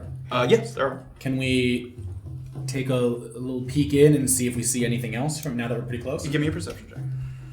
With advantage? Oh, it's nat 20. Cool. Everything. Boom, boom, boom. So you can see into at least sort of a general idea of what it is. It looks like it's set aside for kind of construction and repairs, possible repairs for the floodgate. You can see a number of kind of hanging on the wall mallets, shovels, chains, sort of wooden rods, things that might be part of the mechanisms of the floodgates, that if something broke, you could get a spare piece and put it in. And the floodgate is part of the... The floodgate is part of the catwalk. catwalk. Underneath the catwalk, there are these like wooden slabs that go down into the water, and there's a bunch of them. So you could drop a couple of them to slow the flow of water, or drop all of them to stop the flow of water. Okay. Yes. So there's a number of them along the catwalk. Yes. You can also see that there's like, again, sort of in the same vein, there's a lot of like stacked crates and things. It seems like there's some spare supplies and kind of things like that. And there looks like there's a table with some chairs, but other than that, you don't see any people in there. Okay, do we see the stairs where we would presumably walk upstairs? Yes, so there's a window here, and it looks like the stair. Like if you enter in the door, the stairs will be on your right. You can see those getting up. All right, Erland wants to, in as much detail as possible. I know we're like right next to each other. Yeah, you can whisper in her, and it's loud, so no one could hear you. He's going to communicate the sort of interior so that once the guy leaves, we don't have to like monkey around too much. We can sort of dart right up. Great. So you guys wait. Graven, I think we're up. All right. And the two of them start to move. And you guys, they kind of went forward and off to the left a little bit. You head sharper off to the left to get like right towards the shoreline a little bit. Give me a stealth check with advantage. 18. 18, great. So you sort of move along and you duck under. Graven's pretty big, but he sort of finds a couple larger rocks that he ducks behind, and he peeks over and you watch the sentinel still traversing, headed in the other direction. Okay. So you continue walking, you're moving, and you get to, again, it's kind of off the map, but you do get to a little point there. There's like 2 trees next to each other that you and Jillian kind of stand with your backs up against, and if you peek out, the little dock and boats are probably 40 feet from here. Okay. There will be an uncovered moment where you have to dash out, do it and dash back. Right. There's no coverage like right there at the edge of the docks. Mm-hmm. All right. I'll wait until he comes back and starts heading the other way. The other thing is I'm not sure. Give me your advice. I'm not sure we have to use the oil, but it certainly would make a fire that would make them really have to work to put it out. You don't think your flames would be enough? I think I could definitely set it alight, but it might be easier to put out more quickly if we don't use the oil. All right. Do you think we should save the oil or use it now? Once we're in the camp, I don't plan on setting any fires, so if now's the time, now's the time. All right. And the 2 of them, you kind of wait, and now the guy has started moving back in your direction, so he's moving along the catwalk. Here. Sort of waited. And I kind of keep an eye on the boat and see if there's any kind of rhythm to where it, Yeah, they're kind of rocky. Again, it's like just a short little dock, and then it looks like each boat is tied with 2 ropes, one to the back of the boat and one to the front, because the flow of the water is pretty strong, so it's kind of pulling them, and it kind of like tugs at the ropes. The ropes seem pretty thick. And are they attached to a wooden dock? Yeah, there's like a little wooden dock right there at the edge. It's small. It's only like 5 feet, sticks out into the lake just a little bit, and that's it. And the ropes are fairly short, but the boats kind of probably, again, are maybe 3-4 feet off of the dock. Okay. You guys wait. You trace the sentry as he kind of ploddingly moves along the catwalk. And Erland and Orba sort of wait and look back in the direction that they kind of know where the boats are. And we're going to shift over.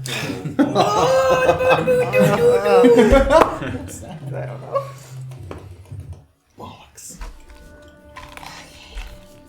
Beezaura and Safira sort of get up. You're now probably only like 15-ish feet away from where that little peninsula sticks out. You're still on the shoreline. Right. You've gotten up to that point.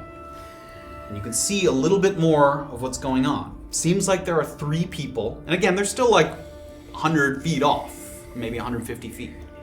Seems like there's 3 people that were walking alongside the wagon. And they're currently in the act of taking something out of the back of the wagon. There was sort of a tarp or a cloth that they've pulled off, and they're now sort of lifting something out of the thing. It's hard to see what it is from here. Can we tell, are they wearing the uniforms of the camp, or? They are, it doesn't seem like they have a really coordinated uniform. Give me a perception check. Just her? You can both look, yeah. You can Okay, both give me a well, perception check. I don't see anything. It's actually this. There's a little, there's a little tiny line underneath it. Oh, I didn't even see that. 10. 10. It's hard to make out any details of what they're carrying or anything like that, but you can see the clothes well enough. First of all, it seems like it's 2 humans and a half-orc. Okay. A woman and 2 men. And the human man is wearing an arming hood, though the hood has been kind of pushed back, and it's blue in color. It looks very similar to the ones that Jillian had and that you took off of the elf back in the sort of jungle. Mm-hmm. And the other 2 are wearing a little more sort of armed outfits. They don't seem like armed to the teeth, but they kind of have a padded leather vest that's sort of a dark green in color. Nothing that we recognize the green. It doesn't have any kind of significance to you or any kind of symbol on it. And it's reinforced, again, you don't know this, but similar to the other. It has like a metal plate hanging in the front and the back. It's not, again, this is not nice armor, but it's a little bit of extra protection against sort of a projectile or anything like that. And they sort of have these kind of, it would look like an elbow pad, but like a reinforced metal elbow on 2 of their elbows. So that's what you're able to see. And this thing that they're hauling out of the back, how big? It's a huge tarp that they just pulled off? It looks like the object, which you can't tell what it is from here, is about the size of a person. But is it a person? No, it looks to be not living. Okay, great. Looks like an object of some kind. You just can't tell what it is. Okay. But it's not a person. It's a baron. It's a giant chess piece. It's a 6-foot chess piece. The gem just shimmers in the light. I'm like, Yes, it's hard to tell. If you got a little closer, it might be easier to tell what they're doing exactly. should we continue? I don't know what's in the back of that wagon. I don't like it. I don't know if I want to turn my back on these people. At the same time, we can't get caught. So I don't think we should get any closer to them. I think we should try to just head towards the cave. and just hope they don't know where it is, I suppose. I suppose. If we run into them there, we run into them there, but I don't want to do it before that. Okay. Let's keep moving. And now at this point, they've pulled out whatever this object is, and they've placed it on the ground near the edge of the lake. And in addition to that object, one of them reaches into the back of the wagon, and it looks like they're pulling out long metal tubes that they sort of pull out, and they bring over to the device. It kind of seems like they're fitting it. Safira, you think they're putting something into the water? Or taking something out? Yeah. Beezaura, I think we shouldn't touch it. I don't plan on going near that water anytime soon. Look, it might be useful information just in general.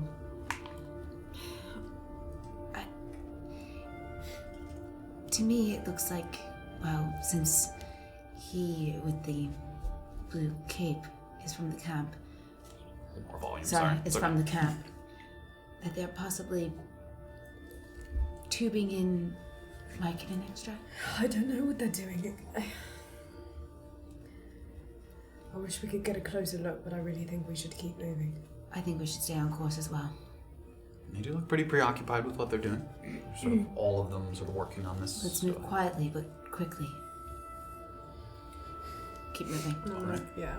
So you get to the point, again, you're basically almost there. You get to the point of the rock, and now make you're the taking the left. left, sort of perpendicular, and you start to move up. And from the small peninsula, the boulder marker, you head inland, which sort of forces you to move up the hillside a bit. And getting your footing is difficult here. Portions of solid rock seem to kind of crumble and come loose beneath your feet. You have to catch yourself a few times. Athletics checks for both of you. Oh. Stretch them legs. Yes. I'm so happy. Dirty 20. I wasn't nervous.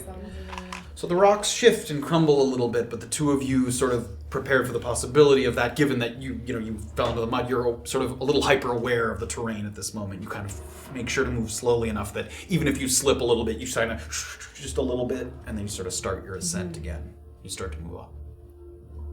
You get yourself up, sort of trying to maintain a straight course from the lake like you were told. And you stomp through a little bit of, up here on the top of this little hillside. Again, there's sparse trees here and there, but it's mostly this kind of high grass. It almost comes up to your waist, past your knees. It's this kind of yellowish, dry, crunchy grass that you're kind of wading through. Give me perception checks as you're moving through the grass. Ooh, damn. 24. Thank goodness. So you're moving along. And it's making a little bit of noise as you're passing through, but you're doing it slowly and quietly enough. And as Safira's kind of moving and she's in front, she hears... And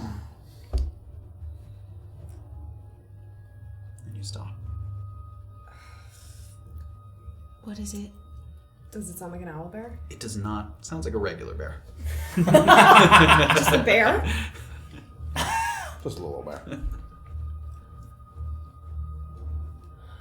I'm gonna look. I'm not gonna say anything. I'm gonna look around and see if I can see. You do not see it, and it seemed like it was coming from the direction you were headed. Okay. All right.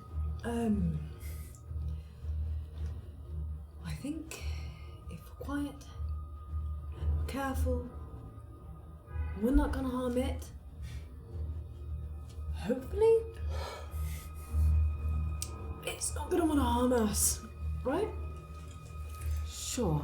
I think we go for fingers crossed, yeah? I guess we keep moving. Okay.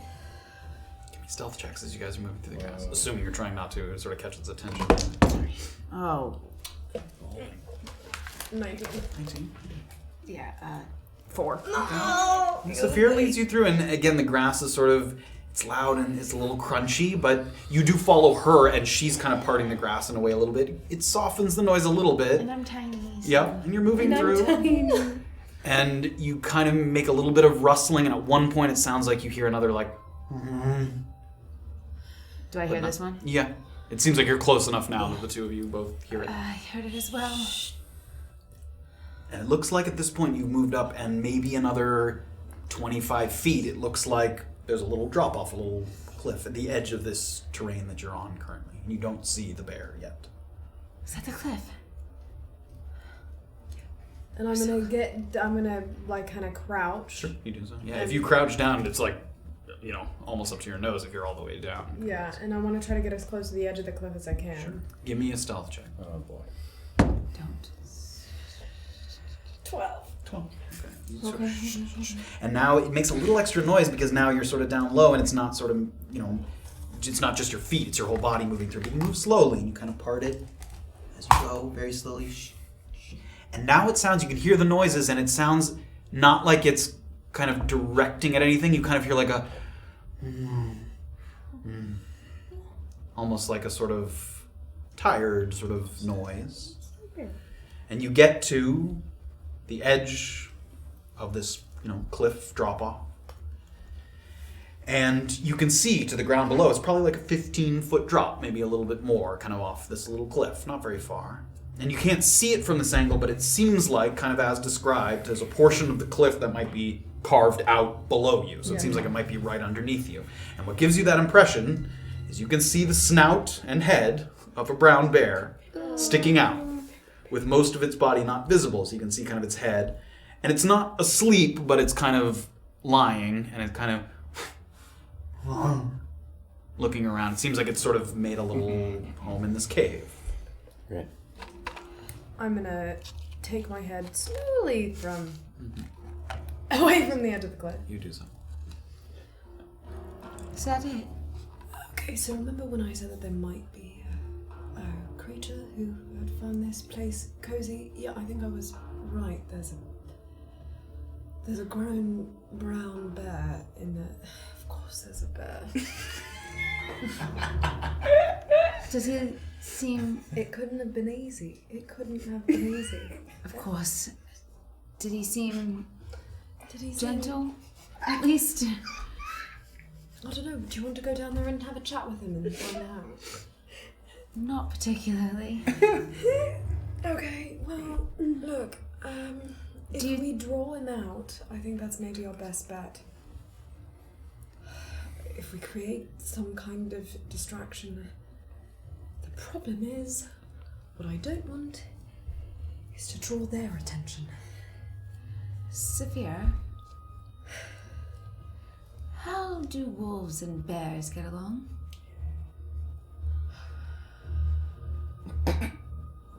Yeah. Yeah. Is that it? Okay, I see what you're suggesting.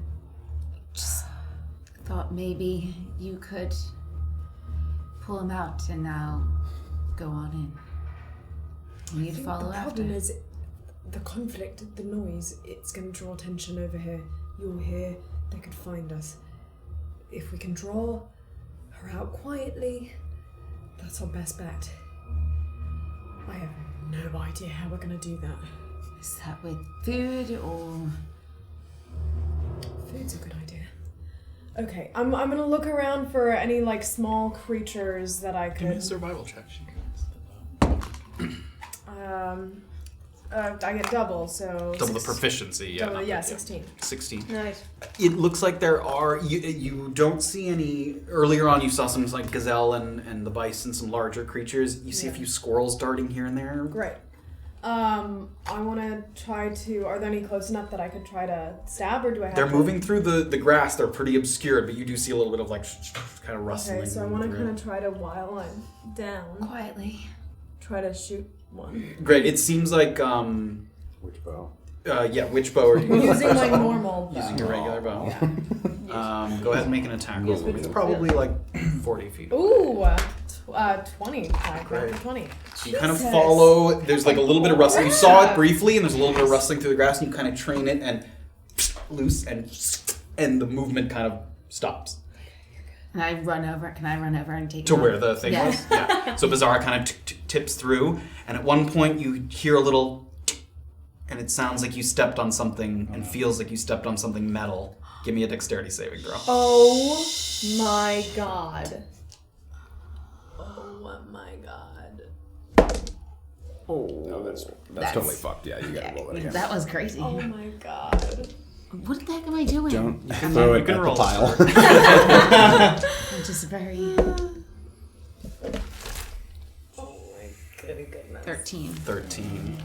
You step, and immediately at that moment, it crosses your mind that the scout who used this cave might have known that there were bears in the area and set some traps for the possibility. And you hear it click, and you go to pull your foot up immediately, and it clamps around your ankle. You take 4 piercing damage as it clamps into your ankle. It's not bad. Bite your in hand, woman. I'm like, do not scream. Give me a... Boy, I don't even know what kind of shape that is. Wisdom save. Yeah. Give me a wisdom saving throw as you try to compose yourself in that moment. Oh my god. Oh god. I'm not composed. What is it? 2. So you can't help it. It digs in, and again, it's not a flat trap. It has little grooves in it that kind of pig in. And you try to do it immediately, but there's sort of a squeak that you sort of... and you catch yourself. And in that moment... No. And you can hear it kind of getting up. Does she have the squirrel that's... She hasn't gotten to it. She She hasn't gotten to it yet. And it kind of... And it's starting to move, and you lift your foot, and it looks like there's a chain that goes into the ground. It's probably a couple feet long. Mm-hmm. So in this moment, what are you doing? Like literally right now. The chain? So the chain goes off of the trap and then into the Right. ground, so it's holding you there. And like my foot's still on the thing. Yes. So, seeing that she got trapped, I want to run over to where the squirrel is. Sure. You run over. Yep. And I'm gonna grab it. Sure. I'm as I'm doing this looking for traps on the ground. Sure. Give me a perception check with disadvantage as you kind of ran quickly over to get it. Gosh, I don't even know. I'm rolling again. Oh wow, 3 both times. 3. You definitely don't notice anything. You don't step in anything right now, but you don't see any other traps. You know, And there so might be other ones there you don't know. The grass is very much obscuring the ground. Okay, so now that I have the squirrel, Yep. I'm gonna And it's kind of to be and it's getting up out of the cave and it's kind of moving and looking around. on the ground. And she gets down and you're under the grass, but there's sort of like a little jingling of the chain as it kind of moves. Okay. And you're both kind of listening, and it sounds like it's moving. And as it's moving, you hear another kind of jingling. And it seems like maybe one of its feet was in a trap, and it yanked itself free. So it has a trap, but a loose chain kind of on the end. And as it's moving, it kind of, the chain's rattling, and it's looking around. What are you doing Can at I this say moment? this? Can I say something to Safira? Yes. Safira, I hate to say it, but you might need to use your arrow against the bear. And it kind of comes around the corner, and it looks up a little bit to where you guys are. And it kind of roars out, and it sees kind of the glint of the chain, and sort of knowing the threat of that chain that it kind of passed through on its own, it starts to go towards Beezaura. I need both of you to roll initiative. Oh, God. Against a bear? But you have a moment here if you wanted to, we'll say because it took a second for it to turn around, do you want to attack? What do you want to do right before the combat starts? Eat the squirrel. As in dominance? I do you wanna do in that wanted moment? to try to distract it with the... Oh, you did. Do you want to throw? What do you want to do in that? Before combat starts, what do you want to I do? wanted to kind of like hold it out and like try to see if it can see that I have a thing, right? It doesn't. It charges towards Beezaura. Roll initiative. Oh my god. 14. Great. You like 7. this? Are you about to bring on a full-size bear too? Alive bear. Yeah, you good? You need a hand? Fuzzy? Okay. Oh my God, I'm gonna Oh my get god, eaten not enough alive. candy in the world right now, guys. We're good. I'm gonna get eaten. No. We're stressed here. You need room? Nah, I'm very long. Is it time? Everyone take a turn. Let's go to fight. Disrobe. Great success. Great success. I'm gonna add a little bit to this in a second. So this is the cave. We're still above the cave, right? Yeah, you're kind of on the hill, yep, up and above. I'm gonna add a little bit of stuff to it here. So there's, it goes out like this. Oh no, it goes out like this. And then like this. This is Look at wild. all these toys. Yes, I I have lots of love these toys. Now, Okay. what? There, I'll show you in a second. Give him some time, man. Yeah. Give him time. There is no time. It's gonna be fine. It's just a bear. To see. To go wolfy. So this was you Understood. up above, Right. and this was in there was the bear cave. Cool. I see. And there's like another rock formation kind of there. Woo! Oh. Wait, you got undressed too? It's time. We're all taking our clothes off. It's time for great success. So yes, you guys, I don't have all the terrain mapped out. I'm really hot. Take it off. Take your clothes off. No. Okay. There's a bear.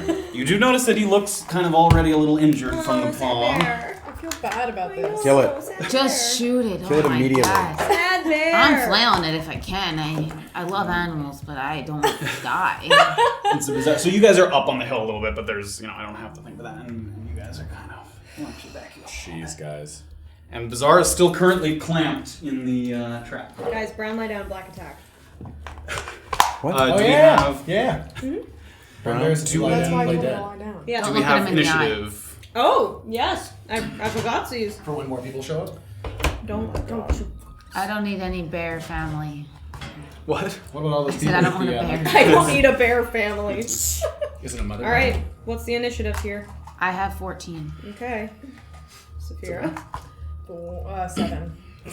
I always forget to add my initiative monitor. And the bear is 17. Oh What? So he's gonna eat me, and I'm still gonna be over. You have that shield. I'm very tiny. It's okay. I know I want to lie down and play dead. It's a little late for that. I regret my decision. I could still do it on my turn. It's just a. That's true. maybe- You could. Then you're prone. Yes, I would be that. Fire breathing probably would have been great right about now. No. Ah, stop falling. That was yesterday, bro. Yeah, Brit. Bruh. Fire's out, man. Go Fire right is ahead. Don't let me out. stop you. All right. So the brown bear, sort of immediately seeing the glinting of the metal, charges towards Beezaura. And he's going to make. He sort of goes in for a bite, and then right after that swings his big paw around. So he's going to make a multi-attack here. Natural 1 on that first one. 22 to hit on that second one. Oh! It goes in for like a gnashing duck out of the way, but then the kind of claw comes around and catches you across. No. And you take 8 slashing damage. Oh gosh. As it's kind of catches you on the side. It's a lot. Great, and that's it. Okay. That's it. And I'm in this thing. You're currently in the trap. Yeah, I mean, he's close enough that you can attack him, but it limits you to 10 feet from where you are without breaking out of it. Okay, so he's right there though. Yes. And it's just my foot, so I can flail him. Yep. So I'm just gonna grab it and go for it. Great, you take the hit, you take your flail out and swing it around, make an attack roll. Well, that's not good. 6. 6 misses. Great, so you swing it, and it kind of backs up, slides across the dirt a little bit, kicks up a bunch of dust as it does so. Anything else? I mean, what am I gonna do? Oh, we finished this in record time. Is the trap like? Am I able to? Pull Yes, it that off takes an myself? action to try and to release yourself from the trap. So I guess. Oh, it takes an action. Yes. So I guess I could do. I don't know. I guess I could do an action surge. No, that's Sure. an extra attack. Never mind. Sorry. Oh yeah, is it just an attack? I thought it was any kind of action. Maybe just an attack. You can take one additional. Oh yeah. I think it could be any kind of action. Yeah, so I'm gonna do that because I gotta get out of this thing. Okay. So I'm gonna try to just rip it off my foot. Great. So you sort of surge of energy, reach down, pull it, give me a strength. I think it's just a straight strength check. Let me look that up though. Yeah, just straight strength check. Strength. Oh, sorry. The big modifier, right? Oh, the big one. Yep. Right? 20. Dirty. Great. So you swing the flail, and it does have to duck out of the way, and you take that opportunity to quickly reach down, and it comes apart. It seems like it's kind of rusted, and it kind of pulls apart, and you see like a spring kind of go flying. You do get yourself out of it. Yeah. Okay. You still have movement, or I'll take.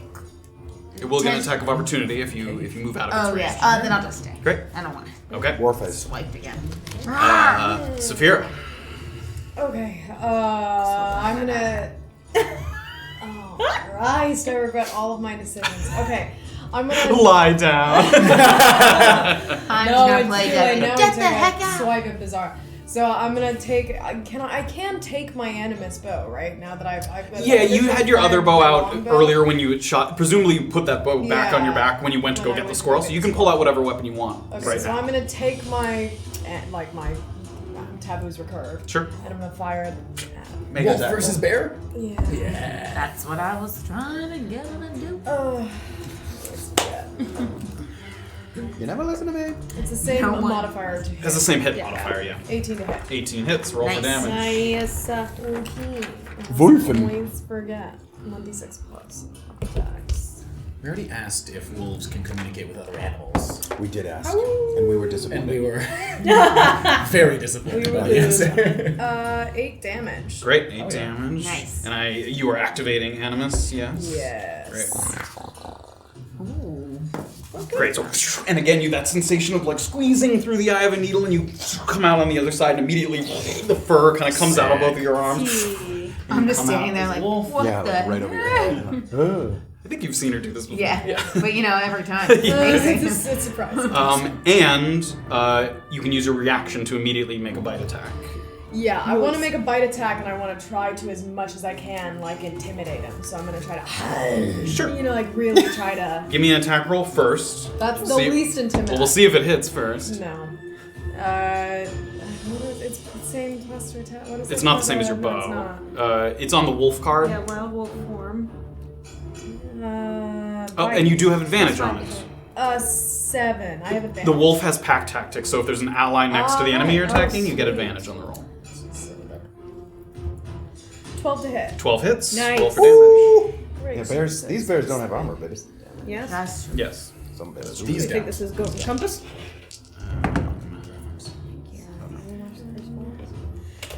10. 10 Yeah. damage. Wow. That includes No. Colossus Slayer. It does not. Come on. It does not. She could bite all the way in, but she's like, like a little nibble. This is gonna take a little bite. 12. And I, Total damage. 2 extra damage on top. Great. Great. So the teeth sink in. Give me an intimidation check now that you've made a successful attack. I'm just watching all of this happen. 14. 14. It kind of it sinks in, and it does seem like it flinches kind of its paw away, and it looks around, and it looks like it considers running for a second, but it deems the threat kind of too great in front of it. It seems like it's holding its ground at the moment. Bear. Dumb bear. All right, you done? All right. Yeah. All right, it's bear. Great. So the bear sort of pulls its paw out of the way and sort of rips it free from the wolf, and immediately, like seeing the other animal now, goes in and sort of swings at the wolf. Okay. First, the bite attack. 21 to hit. 21 really Yep. hits. You take 7 piercing damage. Ooh, that's definitely spicy. So doesn't it? Yeah. I was gonna say it doesn't affect you. Yeah. So and then after that, a claw attack. Bonus HP. Yes, it is. 10 to hit. 10 misses. Great. So after the bite, it kind of goes in with the claw, swings over the top of the wolf. Great. That's it. All right, BZ. All right, now that I'm free, You I are got free. full range with the flail. I'm just gonna go in for it again and actually get him. Great. Make an attack roll. I think.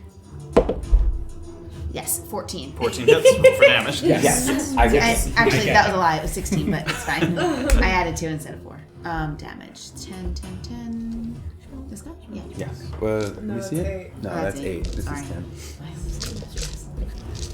10. I know. Is it good for you? That's the one I needed. I needed 8. Oh.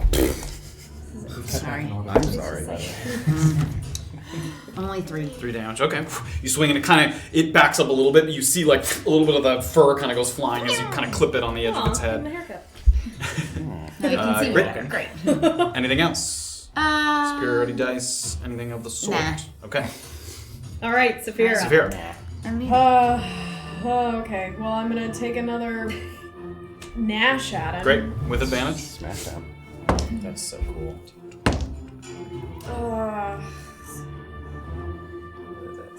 Plus 1. 11. 11 hits. Roll for damage. Nice.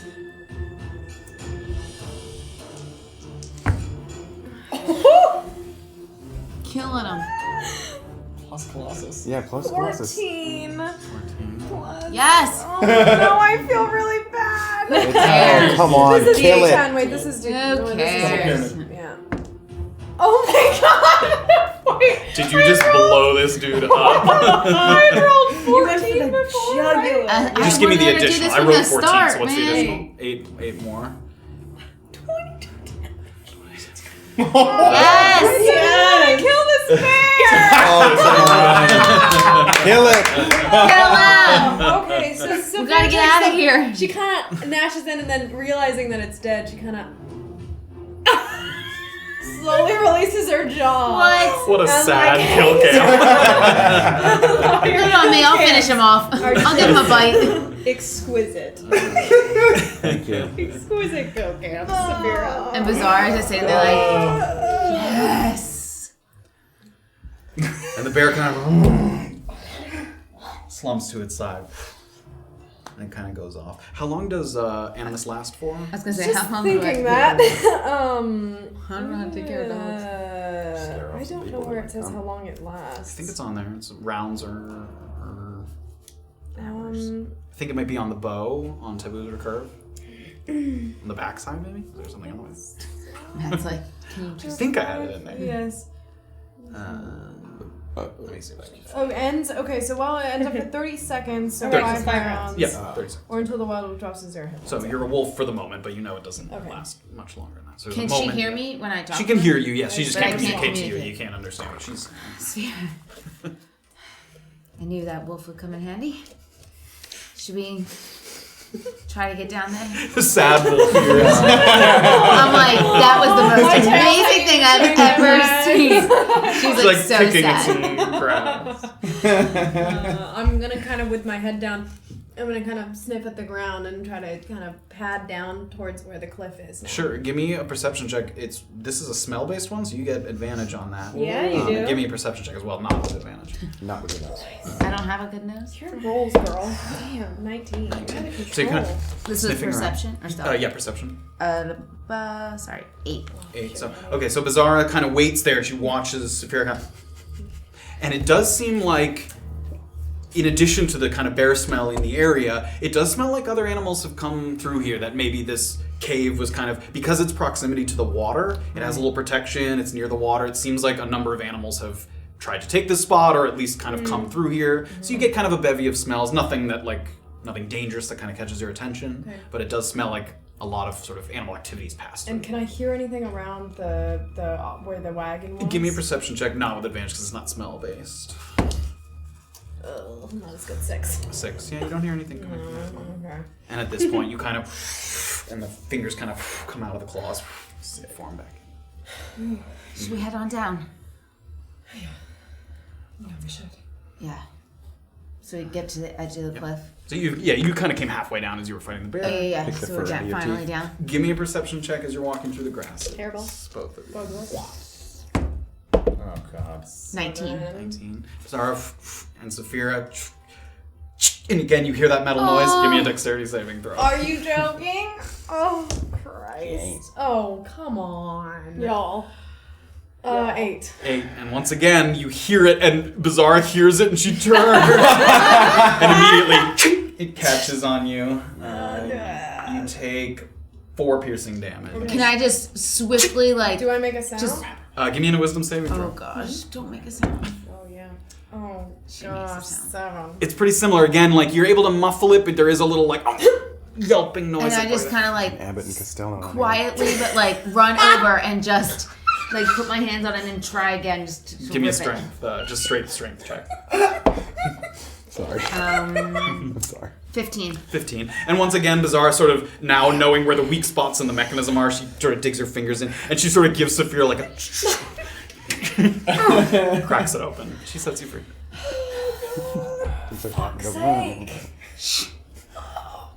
Be careful. Oh shit. Yeah. Okay. And at that point, I heard it from over here. Oh no. There's a little bit of rustling. They're gonna see the bear. Nothing. I don't know. Another animal attacked it. For fuck's sake, another animal did. We need to get into the cave now. Let's go. Stealth checks for both of you. Even with advantage, because they're still pretty far at this point. Natural 20. Oh, is that? No. That's 5. Yeah. 12. 12. Okay, so the crew of you quickly scatter into the cave. And there's a little bit of loose rock, but you kind of skitter your way in. And you can see, like immediately just as you're sort of getting your bearings as you're moving in, the cave has kind of an abandoned campsite atmosphere to it. There's sort of grasses from the outside have started to creep in and blanket the ground, but there's a broken wooden stool kind of tipped over against one wall. And it looks like there's a loose circle of stones that have kind of been pushed and moved around. But it looks like he would make a fire pit there. Yeah, that he would, at nighttime to keep warm. And in the back, there is a crate that looks like it's splintered but mostly intact. It looks like maybe an animal kind of tried to chew their way in, but it doesn't look destroyed. You can see a crate in the back. So now you guys are like hiding here in the cave, and you see that as you look around. And you hear a little bit of and it sounds like it's above you. Come on! I don't want to take any more time than I have to. Yeah, 1 second.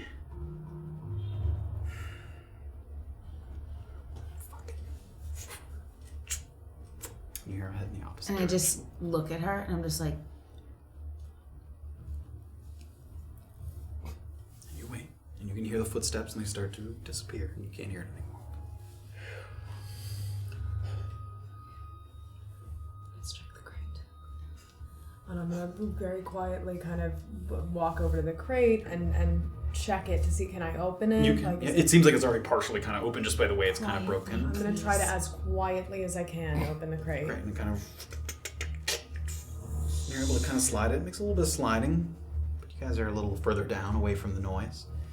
And inside are 8 pairs of gloves, mostly of a thick kind of leather construction. And they're long. They kind of reach to, if you were to put them on, at least like a human-sized arm, it would reach to like just below the elbow. And right at that point where it almost reaches the elbow, there's like a metal ring. And it looks like there's a number of notches in the metal ring. So it looks like it might slide up and connect to another piece of something for like added protection. Like it has this like really sort of, I mean, like a hazmat-y kind of look to it. Yes. So it has these kind of metal rings right where the elbows are. And they all seem, they're kind of dusty, they're kind of covered in dirt and a little bit of grime, but they seem unused. Like the fingertips don't look like they're stained or smudged. Yeah, that they've been sort of used. They seem fairly new. If I kind of move through those, do I see the keys? Both of you give me an investigation check. Oh. so I'm missing the keys.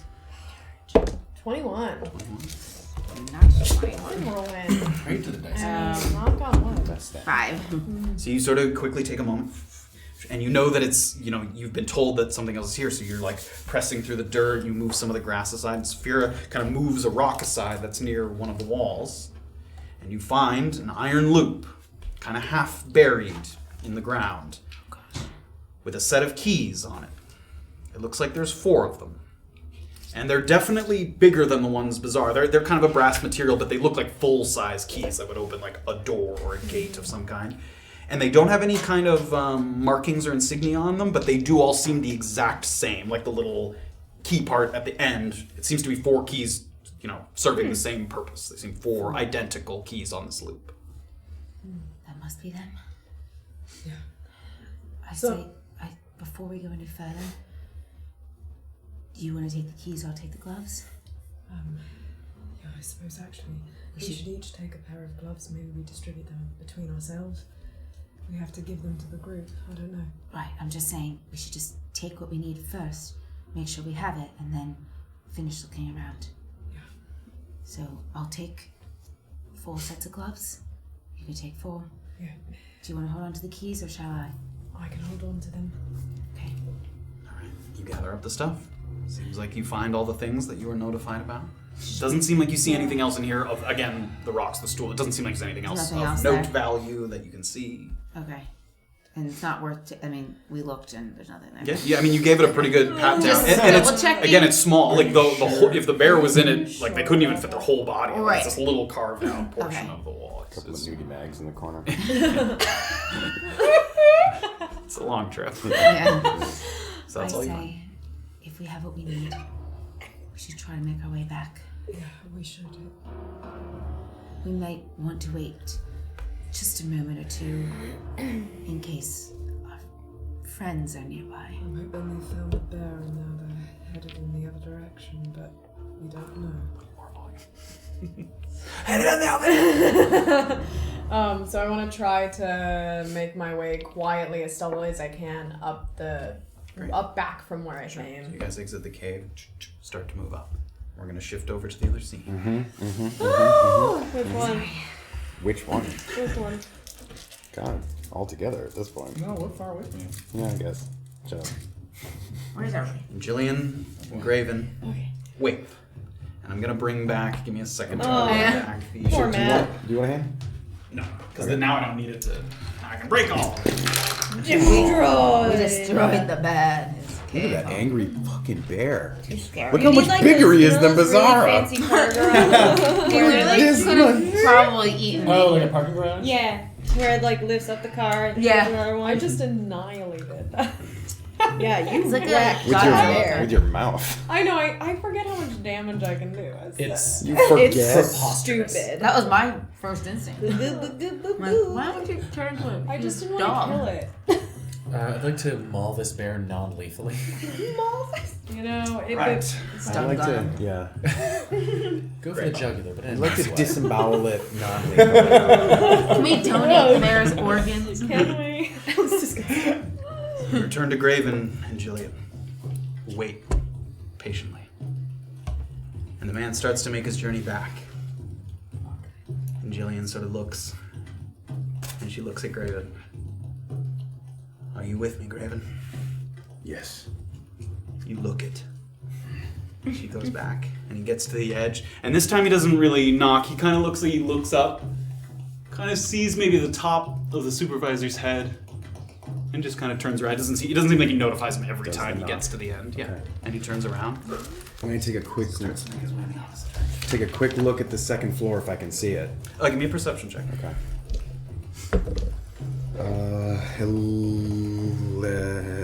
Perception 13. 13. Yeah, it does look. I mean, you're looking through the window, and because you kind of know exactly where to look, you were there when kind of Erland described it to you. You does look like you can see the top of his head still there on the second floor. All right. I'm gonna kind of slowly take a few steps out towards the swiftly, but Sure. And again, the sound of the waterfall kind of fills the air around you. You get closer. Give me a stealth check. I've got the oil in my hand. Yep, give me a stealth check with advantage. Stealth. No one's sort of... Hey, that's a good roll. 16. Great. And now you get kind of to the last tree that's blocking, and you give a quick look, and then you start to move quickly. And now you're way out in the open. Yeah. Okay. So you get over and sort of clunk, clunk, your feet hit the dock. Yep. What are you doing? Pop off the top to the oil, kind of throw it down into the boat. Yep. You do so. And put my my thumbs together and aim, kind of stand on the dock so that it definitely only shoots straight at the boat, Sure. not at the dock. And burning hands Great. create a sheet of flame that shoots straight out. And there's a sort of torrent of flame. You don't need to make an attack. Yeah, as soon as I see that it's caught onto the oil. Yep. So it sends out the flame, and at first it kind of hits the sides of the boat, and then you can see it when it connects with the oil, and it kind of... Yep. Turn around. Run back. Great. And you do so quickly. And you get kind of back behind cover. And you you wait there with Jillian. And the boat, and you can see the smoke beginning to rise. And you guys begin to see the smoke rise. And there's sort of a moment, and nothing happens. Okay. And after a second, and you hear, just over the noise of the waterfall, the door open. It seems like he went down. Because you weren't sticking your head up over his watch. Yeah. So you see his head open. Or, sorry, so you hear the door open, you see his head open. And you can, you hear the door open, and you can hear, oh, fuck! And he kind of runs back inside. You can hear him kind of run back inside, and it sounds like a little bit of rummaging.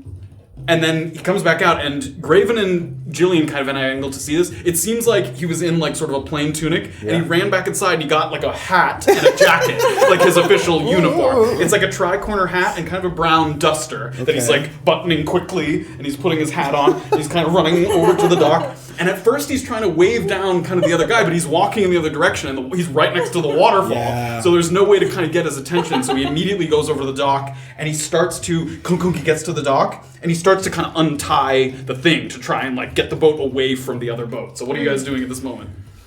Okay, so he ran out. Right next to Orba, I'm going to say, do we wait for the...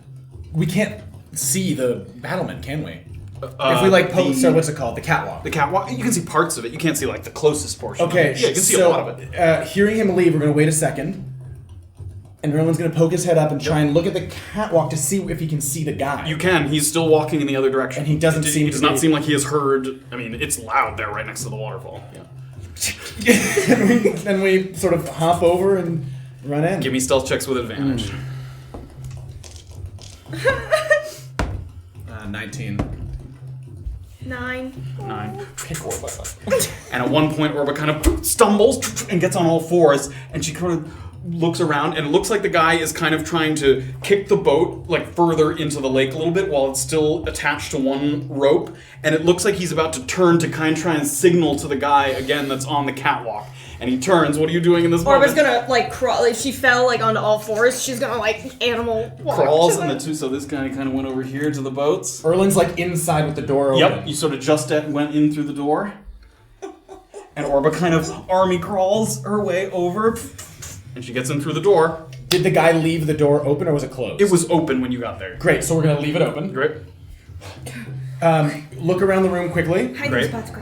So, again, you saw a lot of it from the outside. Storage, you see crates. It's something that you couldn't see from the outside. There does appear to be like a little kitchen area in the back. It's kind of a table, chairs. Looks like there's kind of a stone stovetop with a metal grate. And other than that, again, hammers, pieces of equipment, things like that. Doesn't seem like anything that catches your eye.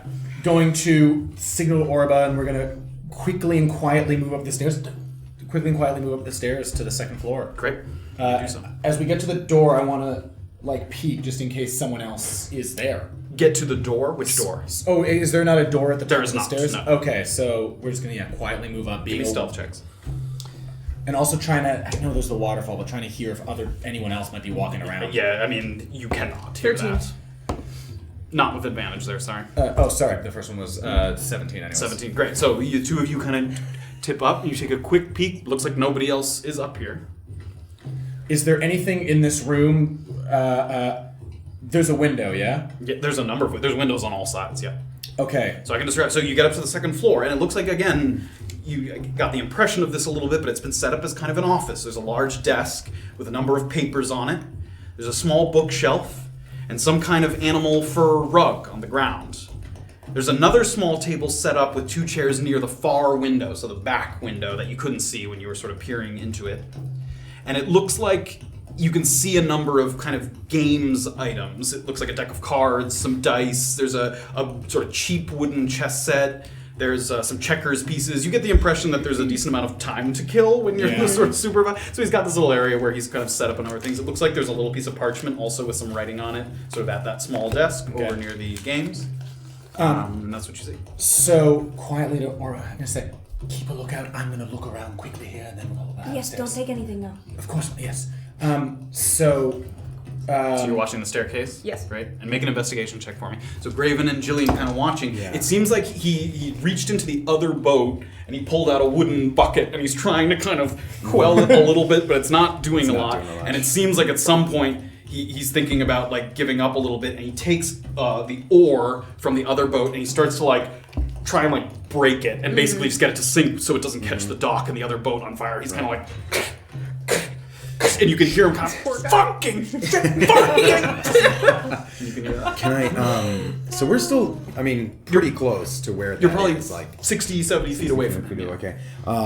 Should we try to get to that first floor and see if we can steal something like an outfit? Or should we just stay out here? I don't want to risk taking anything and make them know that somebody came through here. Okay. The fire's already a little suspicious. All right, you're right.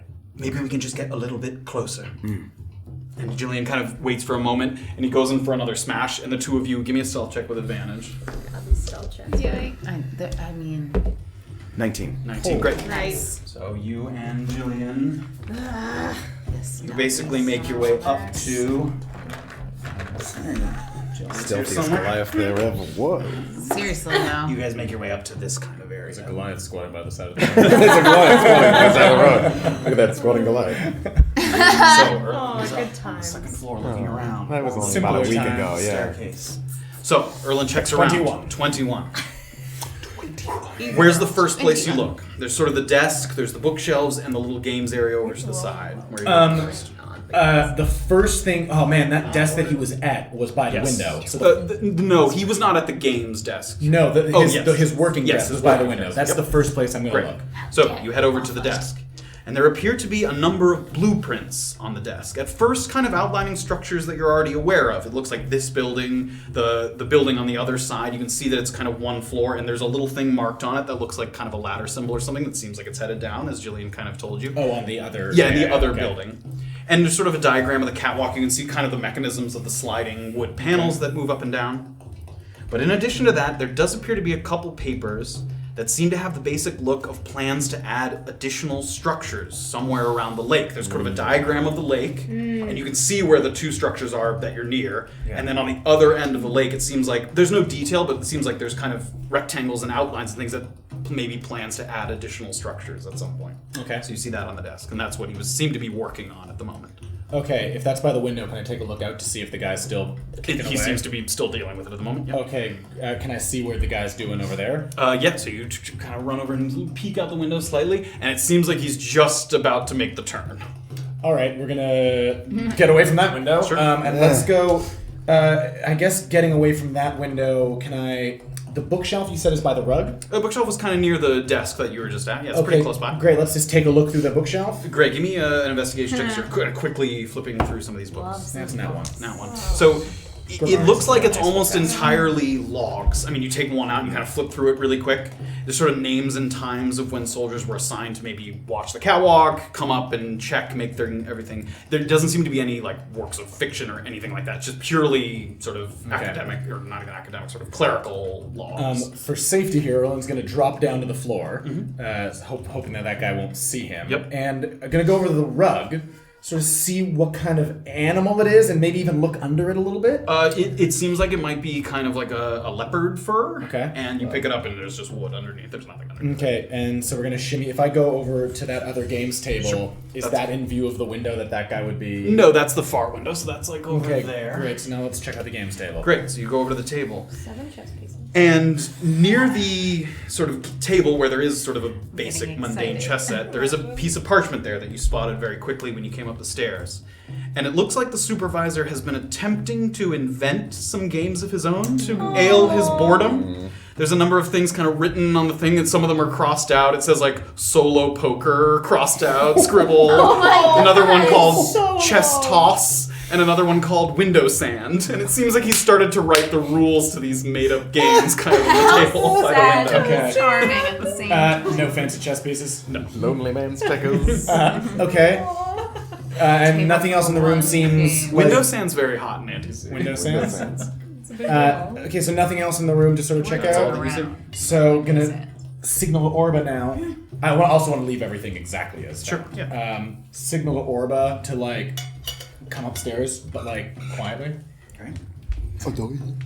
No, very Anyway, and now Graven and Jillian kind of peeking very through some of the cracks and just up over the edge. You can see that the man has made the turn, and now he's seen the flames, and you can see him kind of rushing over. So he's running in your direction to kind of help. And he seems to still be dealing with the boat at the moment. He's still kind of trying to break it up or get it to not, set the dock Poor afire. guy.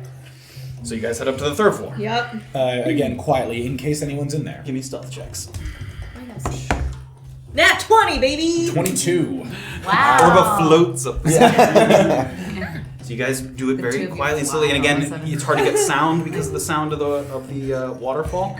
But you don't hear anything, and you peek up, and you don't see anything. So in addition, the 3rd floor, significantly smaller than the first 2. Because it looks like there's a door leading out to a kind of roof deck. So actually, from like...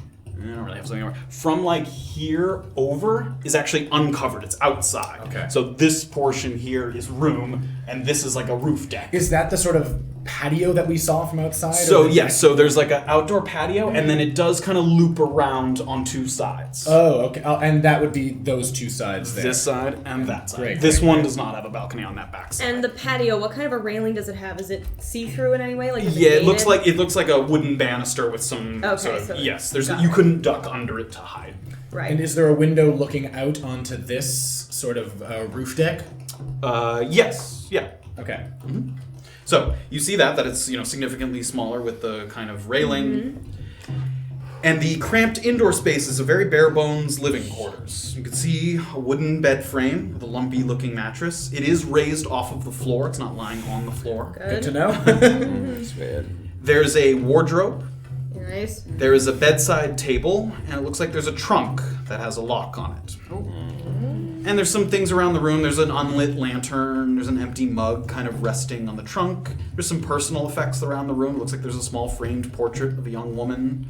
There's a worn shield that's kind of hanging on the wall. It looks like it has a tiger logo. It looks like it's been used. It does not, that symbol doesn't mean anything to either of you, but it seems like, maybe at one point it served in some kind of capacity. It's sort of an old relic or something. You don't recognize the woman in the photograph? You do not recognize the woman in the photograph. It's Orba. And there's like a pair of slippers that seem to be inlaid with wool. Again, this guy's kind of tried to make the best of this lonely sort of sitting out here in the middle of nowhere situation. And that's what you see when you get up here. Well, I see some hiding places. Yes. Can I go over and open the wardrobe to see how filled it is? You can. So you open it up, and you could get inside. It's a very tight squeeze. It looks like all that's inside. There's a couple spare pairs of trousers, and it does look like he has a spare one of his jackets that he had, like a brown kind of duster jacket, and 2 spare tri-corner hats that are kind of up in a little compartment at the top. So he has some like duplicates of his uniform. Under the bed as well, and in a real pinch, we could step out onto the roof deck probably. Yes, I'm wondering if we could even reach up and grab onto the roof and go up onto the roof. I think. Yes, I think. Hopefully we won't have to do any climbing. Okay. You good? Yes. Okay. I think so. And so in the outside, Graven and Jillian are kind of looking up, and they can see like Erland and Orba kind of dart across the windowsills a couple times just as they move around. So we got. Can we tell from where we are now where the window looking into the Myconid Camp would be? So the waterfall's that way, so it would be that way. Yeah. There's a window here, and then there's also a balcony on that end. Okay. I'm gonna. Was that out in the hallway? Yeah. Erland's gonna drop a plate. And you fail your escape. He's dealing with the boat, and he's like, "What's that plate?" My mother's child. Okay, so First shift of watching. Would you like to do and I'll take the surroundings?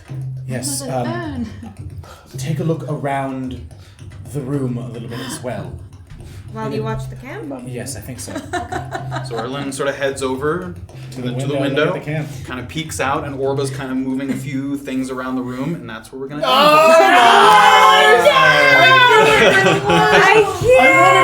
It's only 10 before we go through. The camp looks like. We're gonna see the camp. You guys, I quit. I want to see What the a crash camp. landing. So, mission pretty much accomplished. Yeah. On our end. No, I mean Yeah. Jillian's thing, getting you to the top floor and them getting We the need a thing. scout.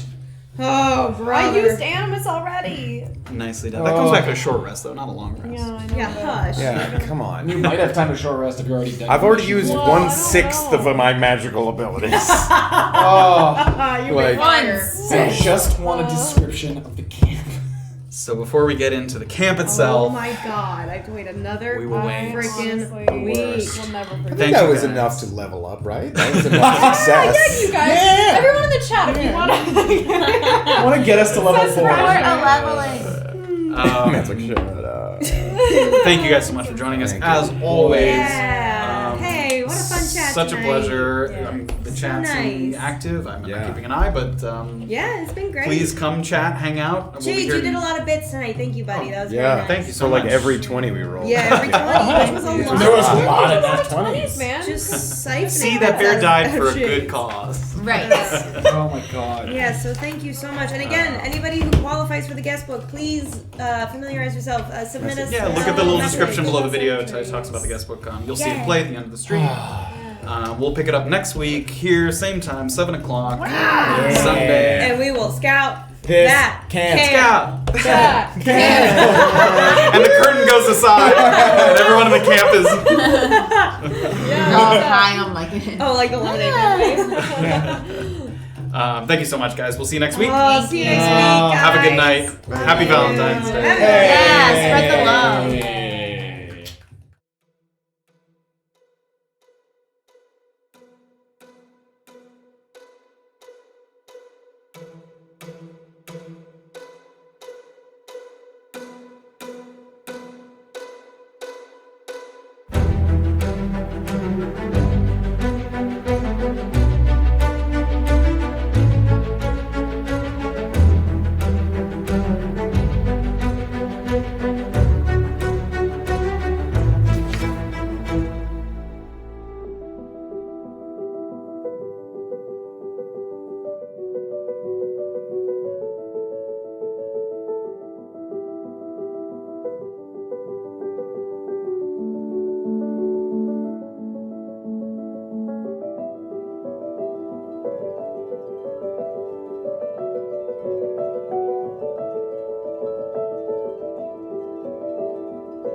Bye.